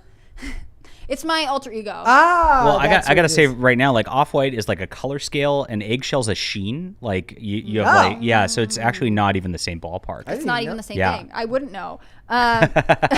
Okay, what is this? Marsupial Gamer. He says, or she, I don't know. I'm so lucky to work at a base company. Our CEO started mandatory diversity classes, and within 3 months, the board fired her, and half of the HR department and the DIE classes stopped. We need to take over corporate boards. Well, yes. People who are on board should speak up for themselves, because I suspect they are, they're coerced like anybody else. Everyone talks about like national politics, but it's your school boards and your local elections you should be focusing on more than anything. Yeah, I think that's the weirdest thing about culture. Is like we get so obsessed with like who's famous or team like sports. whatever else that like it's team sports. Can you even say like what the kid like the principal of the local elementary school is, right? Yep. Godzilla 2K26 says, if private entities / companies could do what they wanted, then net neutrality couldn't operate. Why is Twitter the exception but not the ISP? Isn't it weird? Remember net neutrality? God, that was such a vibe. Net neutrality was such a vibe. Such a vibe. That was like a whole different time in life, right? Like that was like 2020. That was a great 2 months. Was it 2020? I thought it was earlier. I'm just saying it's like 2020. Yeah, like that whole it was year a vibe. was just like net neutrality weird. was a vibe. It is interesting that like they can spy on you what you're posting here, but like you can't. But your phone company is somehow held to a different standard than your social media companies. Yeah. I also see somebody in the chat calling something Velma nationalism, and I don't know what that is. I'm not clued into what you're talking about. But kids and their hip terms. I was gonna come up with like I think for the next review of Velma, I'm gonna stand really hard for it, and I'm gonna call it the greatest thing ever, and we'll see if anybody remembers this part where I'm like, oh, it's great. I love that scene. The part where she degrades everyone and is cynically making fun of everything, and there's no joy or happiness in the whole thing. Like, I love that. That's the thing. I feel this like in my personal life very deeply. Like if you're around someone who like, some people aren't just they're very Eeyore-esque, right? Yes. Like they have a hard time seeing the bright things, and things are always a problem and they're negative. And there's a place to like express being unhappy. But if you're around someone who is constantly like pointing out how bad everything and they have a problem with everyone and this thing is wrong and that thing's not fair, like at a certain point, like they are choosing their mentality and you can be sucked into it, right? Like it's hard to want to hang out with that. Yeah. Yeah, and like if you leave at the end of the day being like, oh, I just feel like frustrated and worse, like then maybe this is a sign that like that person is caught up in their own negativity and you want to help them, but you have to help yourself first. You got to keep your eyes on the prize and like, absolutely. I don't know, don't be dominated by negativity. Drake Tungsten says, back Flying Sparks on Kickstarter. Thanks, Drake. There you go. Yeah. What is Flying Sparks? That's gonna be my my final volume of my series that I'm dropping next week, probably Tuesday. So that's so cool. Yeah. How long have you been working on it? Oh gosh, 6-7 years. So yeah. Is it weird that it's like coming to an end then? I mean, we'll see if it actually comes to an end. Oh, okay. Clef the Misfit says, anime is not niche. Attack on the Titans episode literally gets more views in America than almost all American TV shows. Goku is an effing Macy's Day Parade. That's Manga right. has outsold Western comics for like the last half decade. That's true. Okay, I don't know a ton about it. It's not niche. It's just so big that you need to have a lot of knowledge about it to talk about. And it's like an on-off switch. Like either you're into it or you're not. I don't know a lot of people who are like who like read one and put it down. I would say that's the same about like Western comics or sci-fi or anything. I mean, the only thing that Western comics has that's different is like there's Spider-Man movies, you know, and it's not like that people are into the comics; they just see those movies. Yeah, right. And like there are layers, and I know that like all that stuff like at Barnes and Nobles, like it's like the fastest growing genre. Did you see Alita Battle Angel, Brett? Yes. Okay, so I mean, so you've been influenced by it, kind of. I have a friend who was part of did some of the rollerblading on the. Oh, sick. Yeah. Cool. I have a sports connection. Nice. Well, I mean, I was obviously watching as all that stuff was happening between Alita Battle Angel and Captain Marvel, where you should support woman, but not this woman. You have to support the other woman. That was a vibe back then, too. That was a vibe, too. Yeah. Yeah, they're like every, like... It's like the net neutrality vibe. All the shills come out for Disney. They're like, support women, just not that way. Support women this way. Yep. Fear Me, It's Brie says, listen... Vox Machina's humor, though, it's gold. Oh, Vox Machina. Sorry, I can't read. Look, I can't get down with it, man. Why not? I didn't like, maybe it's because like when we were watching it, I'm just like, I don't care about Critical Role and I don't really tabletop games. So it's like, that it's from that world. There was some bright spots in the first part. Again, I only started a little bit of season 2. There were some bright spots in season 1, but in general, wasn't my thing. Wasn't my thing. Nosta B says Gurren Lagann is better anime than Neon Genesis. Yep. Wow, that's fighting words. Why? Okay. Fill me in on this drama. The word of the day. Well, I'm just gonna come back with Rey is better than Asuka. That's it. Better than Ahsoka. Yeah, Asuka. Not Ahsoka. You need to learn to anime. Yeah. Okay. Learn the anime. Whoa. Tyler Hogue says, I think the Invincible season 2 trailer is out. Is that like you guys watching that? Invincible season 1? Like that's another one of those things. We were talking the other day about whether Amazon Prime really deserved. They apparently surpassed Netflix, and I forgot that Invincible was a thing. Yeah, it was pretty popular for SAG. I forgot that Invincible was a thing. Like it's like there's so much on there now on all these platforms that you forget just how much they're doing. But that was like, I don't like watch a lot of like I read the comic back in the day, and the guy did this huge pro-abortion storyline in it. And I'm on Team Mary, so I just couldn't do it after that. The only animated stuff I watch is the DC animated movies. Like that's really even the shows. Like I love Justice League Unlimited and like in Batman the Animated Series, but that's like old stuff. That's not the recent stuff. The movies are better, like for me. They're also like shorter time investments. Batman versus the Teenage Mutant Ninja Turtles is like my favorite that I've seen in years. I love that movie. That's fun. It's fun and stupid. I read the comic of that too. Yeah. Clef the Misfit says, I'm just imagining Tim and his gambling problem losing Brett in a game of poker against Ben Shapiro. What? Like, that would be we have to send you to Daily Wire. At a certain point, I'd love to see like an animated picture of that. It's like, first of all, I don't play poker, like so. It's like a part of recovery is you don't gamble either. But like like it's just all of us sitting at a table. Everybody's got their cards. The little Western music plays. I like the idea that like he and Ben Shapiro bet a bunch of money, but then they're like, okay, we'll trade you Brett. If I lose this hand, you get Brett Dasovic. But if I win, then I get Brett Cooper. Nobody wants like look. That's like it's like we could like steal some of their talent through gambling. It's like we'll take Brett Cooper. Yeah, I just always thought the idea that we're like trading talent like a baseball team like would be funny. Tyler Hogue says women with the T emoji. Someone in here, it wasn't a super chat, but was like, wait, so your Hannah's first name is actually Hannah Claire? I thought Claire was a middle name. Like, yes, that's why I'm so weird about it. It is actually all in the first name box. Beanbag Actual says, Brett, weekend movie or show recommendation. John, you should do this too. Yes. I mentioned yesterday a show and somebody laughed at it because they were from this area. Go check out Republic of Doyle on Peacock. It's a show about a private investigator in St. John's, Newfoundland, and that's where all of my Canadian family is from. There you go. Stars Alan Hocko. It's really, really good. He does a lot of like really fun physical comedy. It's got drama. Not even a lot of drama. It's mostly comedy, and comedy's not really my bag most of the time. But it's got quirky characters. It's really, really fun. And if you're in for something more serious, go watch Banshee on HBO Max. Okay. If you like Anthony Starr on The Boys, he's even better on Banshee. Nice. Yes. John, do you have any recommendations for the weekend? I'm watching The Chosen right now on Netflix, which is like a dramatic adaptation of just like Bible characters like from Jesus's time, and so it actually like fleshes out like Simon Peter and Mary Magdalene. Mary was talking about that. Yeah, is it the subscription service version of something like? It's called Chosen. It's called The Chosen. Yeah. Okay. Mary was talking about. She hasn't watched it, but she was talking about it. It's pretty good. I mean, from like I'm pretty hardcore Catholic too. Yeah. And so there's a couple things where that's like they're a little off on things, but I mean, but you can tell their intentions right with it, and they're not denigrating it, which is kind of nice. It's also just like a cool way to present it. Yeah. You know? I'll give one more suggestion. If you can find it, and I don't know if there's a place that you can find it, there was a science fiction show called Continuum from 2012. I loved that show. That was a good show. Starring Rachel Nichols and the guy who plays the cigarette smoking man from the X-Files.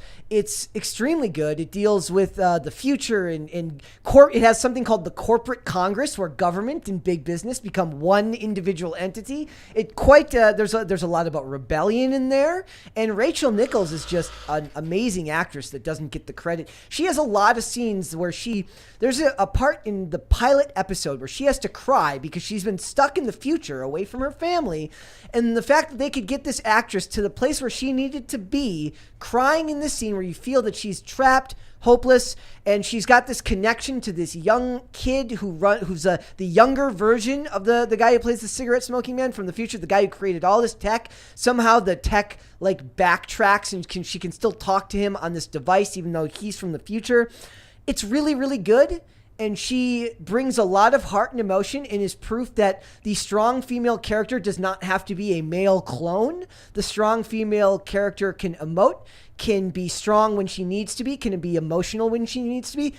Honestly, more than you believe a male character when they do that. It's an easier sell to watch a female character be strong and then also emotional than it is to watch a male character do that in a lot of instances. Interesting. So watch that show if you can find it. I don't know if it's on any streaming services anymore.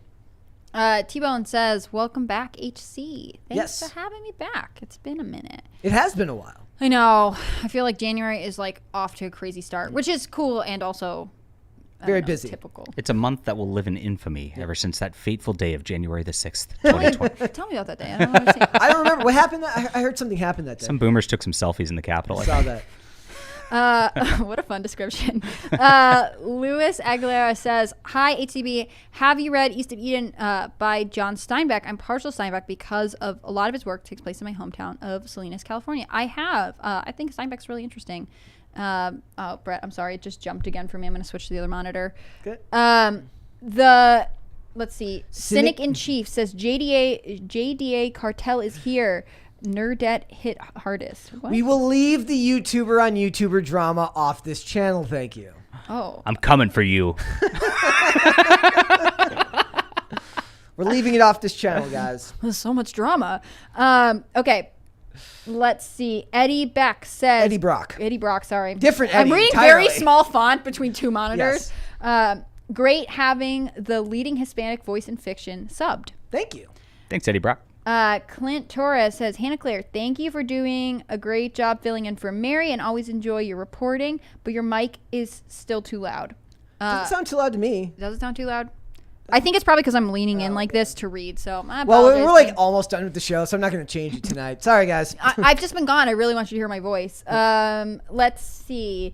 K2X says, great show, guys. Can we have John come back again? Well, yes. The more you suggest that, the more likely that happens. And like he doesn't like flying, like so. Like flying does scare me. Yeah. Will you walk here? Maybe you could drive. You could road trip. Well, like trip if you leave, like we'll give you like a month notice, and if you just leave a week beforehand. Well, I got a text from Hannah Clara saying, "Hey, Fast and the Furious 10's coming out. I want to go opening night. Do you want to come?" Yeah. And so that happens. I guess I have to finish this by the time we should come back out. Like I'll personally live stream myself going to that. I do feel like if I haven't made it by that time, like I should just go in theaters. If you guys want to go with me, I'm not going to force myself. It is a weird dichotomy, like a weird thing where it's like you have to see the new one if you haven't caught up. So it's like you'll have to see the new one, which might not make sense because it's punishment for not finishing it. That actually makes no sense. I have to like really quickly finish all of them so we can go on time. Yeah. Okay. Let's see.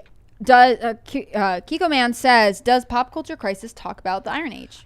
We can talk about it when John comes back. Cool. That's kind of the movement that we're developing. It was coined by Razor Fist, a big YouTuber also, and is Iron Age of... being worked on by Shad Diversity also. And, of course, A Drink with Crazy and others.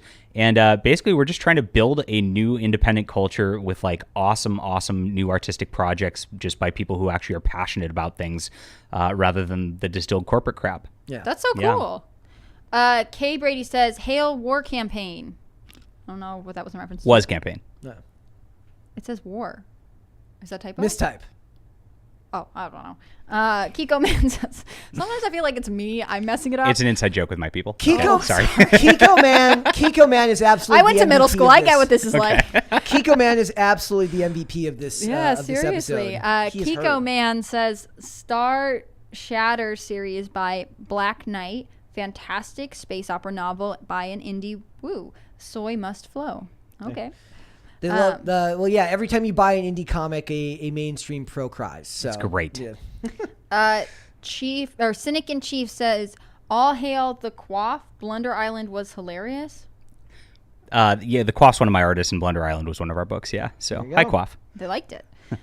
K Brady says, so far JDA has nodded and said yeah to everything without gotten any totally not true. When we're seeing such great stuff, I mean, what else is there to say? But yeah, whatever Hannah Claire wants. That's it. Also, I have the tendency to never shut up, and that's a problem for me, which is funny because it's like outside of the show, I tend to be more reserved, but once the show starts showing, it's like I can't shut up. It is one of the cool things about knowing Brett was like when he was like going to start the show, like he loves talking about movies. He's really engaged. Like this is a very authentic Brett, but like when you first meet him, he's much more likely to be like, yes, nice.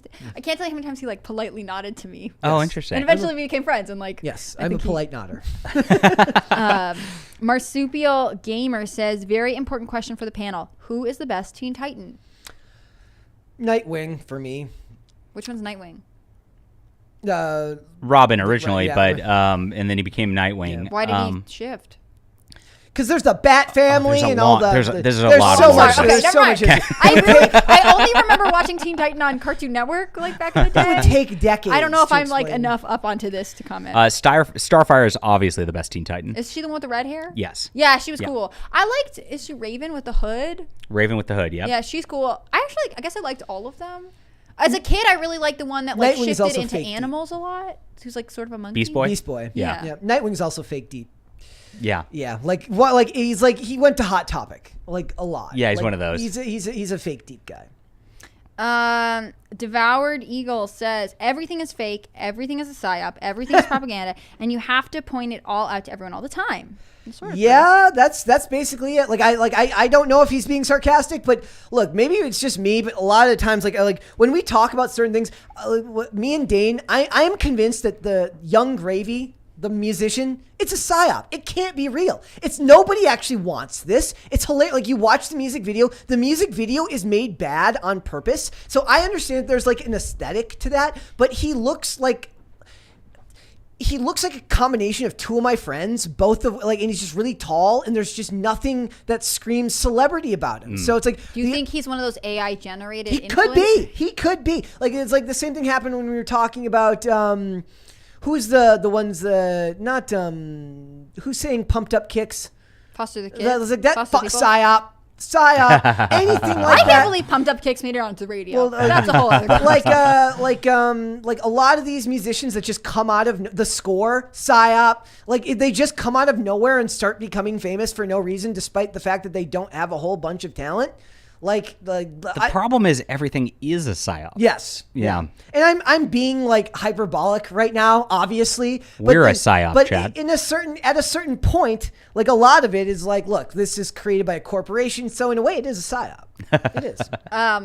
Tacti Platty says Vox Machina comedy is gold. People love it. Like, hey, maybe there is something to be said that when you're watching something, your mood matters. So like when I watched Vox Machina, I was like, we were reviewing it, so I was watching it like in the mornings before the show. And now I wait to watch things. I watch it the night before, no matter what time it comes out, because my mood is just different at night. So it's going to be one of those things. Maybe if I go back and I try to rewatch it now, maybe I'll have a completely different take on it. Clef the Misfit says, if y'all need an anime expert co-host, I will move to West Virginia tomorrow. But I would say, remember that you can get together with your anime friends and start your own podcast. That's the cool thing about making your own stuff in culture. Yep. Unless you guys have another suggestion. Maybe Brett was like, send me your resume. You can come on my show and talk about anime. It's fun. What's the name of your show? John Delarose. Oh, that's the whole, not even John Delarose show? No, I just put everything, my name, that way it's easy to find. Tim does that too, I think.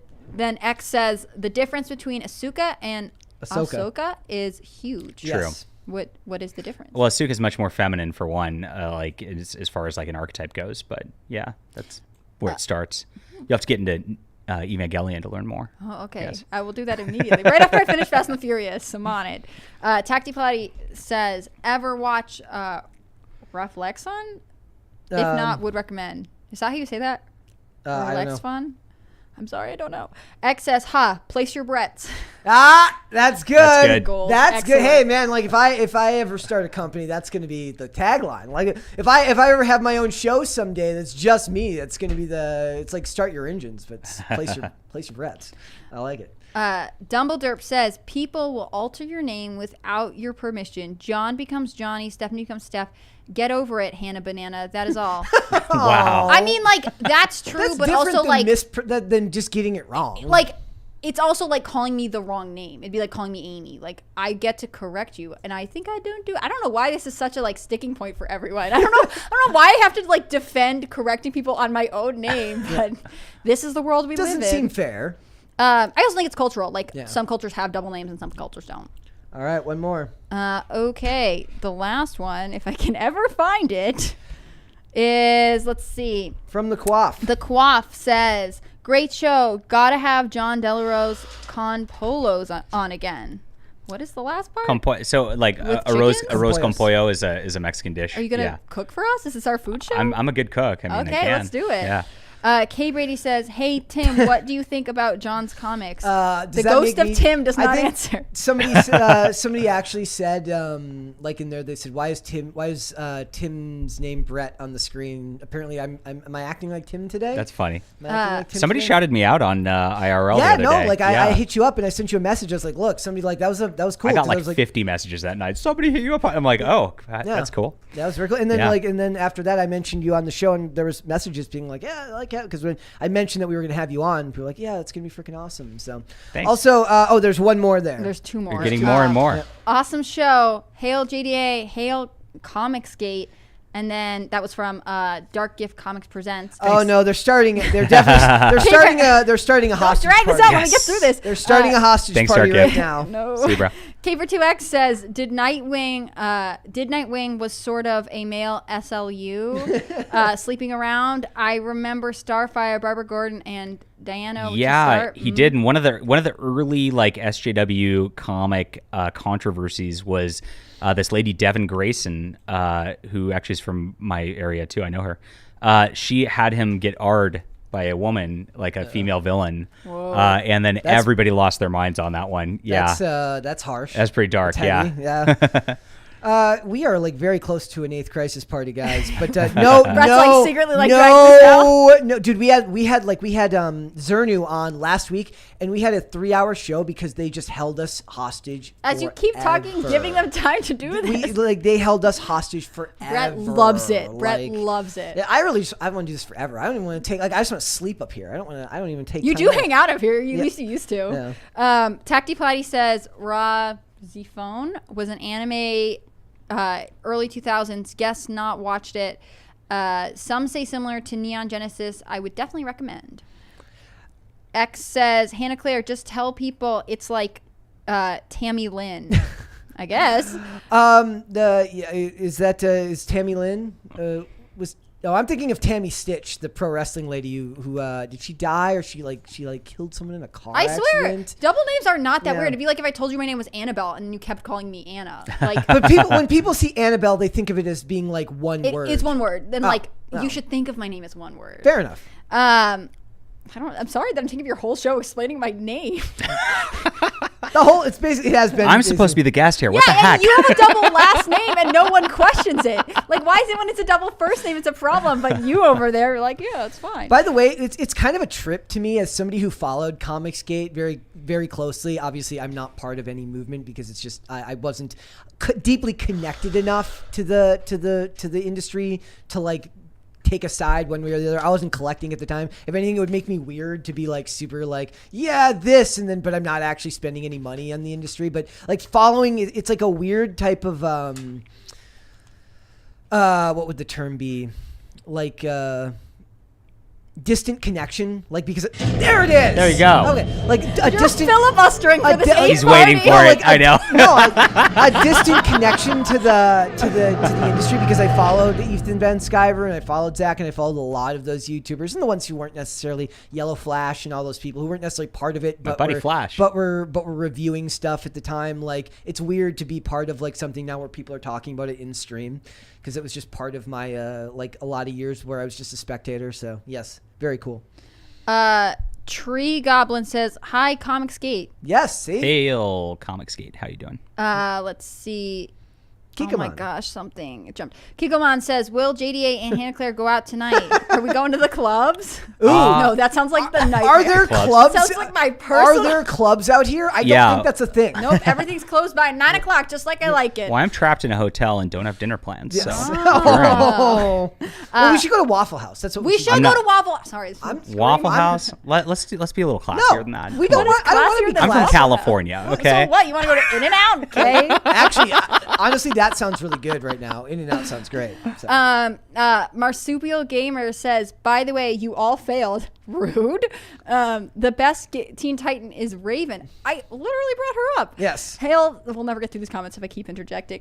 Hail the cult of Raven. But anyways, thanks for the show. JD is awesome. Hail Comicsgate. Thanks. You. Thanks for bringing your own hype crew. That's like been the most useful. Dumbledore says, I'd shorten it to Han, but I like Han Solo. I have friends who are, you know, how there's like 1,000 ways to spell Megan as a name, like, And Ashley. yeah. But with Megan, I have a friend who on Instagram uses a Han Solo reference to explain that H-A-N at her name. She's got the H. Yeah, she has a name. See, I like the MEAGAN because it's like Megan, but it's like they just lie and say it's pronounced Megan. I have another friend who is that spelling of Megan, and her husband only calls her Megan. Because there's an extremely attractive actress named Megan Good who spells it that way. And that's how you Interesting. remember. That's how I remember. Caper2X says, stop whining, Brett. Is money in the pot for HCB? Yeah, we got to start my research institute. It's not going to fund itself. Yeah. Let's see. Is Clef the Misfits next one? No. No, Chris Noski says HCB is like those uppity PhDs who insist on the doctor title. Oh man! Sorry, my it's Dr. Brimlow. Sorry, It's not.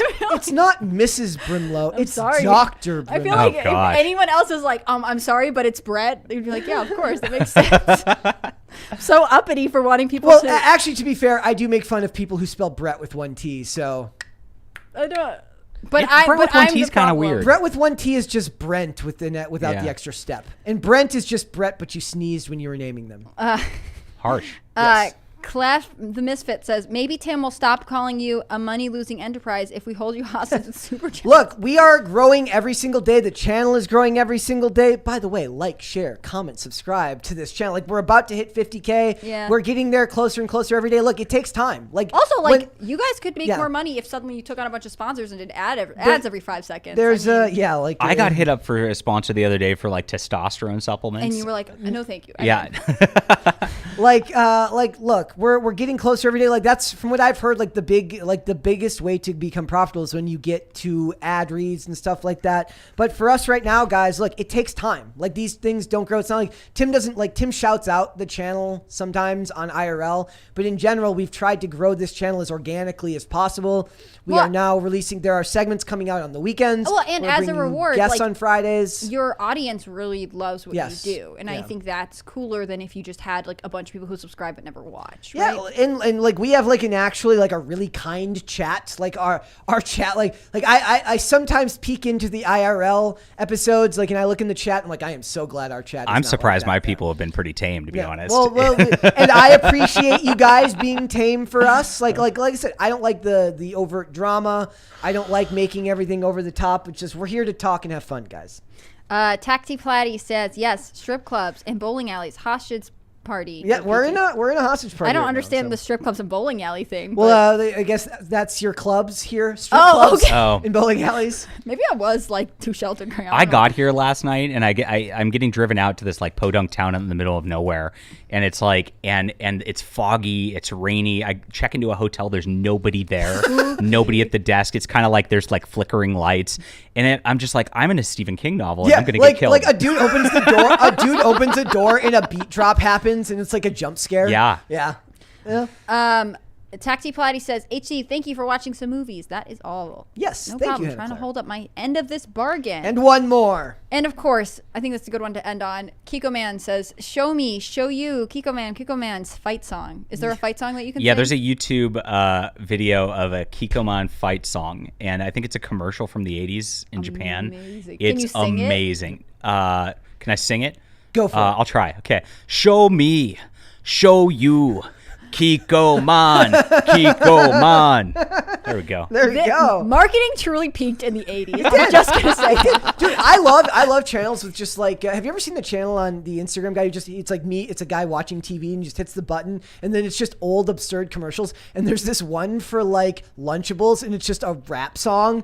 And it's just the most vulgar rap song you've ever heard, but it's for Lunchables. This thing you put in your elementary kid's backpack. Yeah, it's incredible. It's incredible. All right, guys, before we go, thank you again so much for joining us today. Like this video, leave comments on this video, subscribe to the channel. We are almost at 50K. The show is growing every day, and I'm so thankful for you guys, for everyone here. It means the world to me. Thank you so much. John, let everyone know where they can find you, my friend. All right. I am John Delarose, Jon, not with an H in it. Don't make a mistake. Such a PhD. That's right. Yeah. On YouTube, I try to make 5-minute topical videos about pop culture stuff every day, so I'm very related to this kind of content. And then I'm on Amazon. I've got 18 novels and a bunch of different comic series. I'm very prolific. I work my tail off. So check those out on Amazon. For now, Flying Sparks will be on Kickstarter on Tuesday. And read Bounding into Comics. That's where I write my articles also. Yes, perfect. So. Hannah Claire, where can they find you? Hi, you can find me on timcast.com. Click on the read tab to read work from me, Cassandra McDonald, a bunch of our journalists. You can find me personally on Instagram at hannahclaire.b. You can find me on Twitter at hcbrimolo. And you should follow Timcast News. It's an awesome way to get your news every day from, I'm biased, but the best journalists there are. Yes. So thanks so much. Brett, thanks for having me, by the way. It's nice to be back. I'm sorry I've been absent. Well, you've got important work to do. You've been doing important work lately. Hopefully. Somebody says, did Brett just say channel on Instagram? Did I say that? Did I say something untoward? Or like, did I make something? You did nothing wrong. You are perfect, Brett. I don't ever make gaffes at all, guys. If you want to follow me, you can follow me on Instagram and Twitter now, at Brett Dasovic. I'm suffering with the rest of you on Twitter, and I'm having a lot of fun doing it. For the show, we are here Monday through Friday, 3 p.m. Eastern Standard Time. That is noon Pacific. If you would like to listen to the show rather than watch, I don't know why you wouldn't want to watch all of this glorious nonsense as it's happening, but if you want to listen, you can. Amazon Music, Apple Podcasts, Pandora, and Spotify. For the show's social media, we are on Twitter, at popculture_show. That's where I then link all of my stuff from my new Twitter account. It's great fun. Facebook and TikTok at Pop Culture Crisis, and on Instagram at Pop Culture Crisis Pod. Me and Mary will be back with another episode on Monday. We'll see you then, guys. Later. Bye.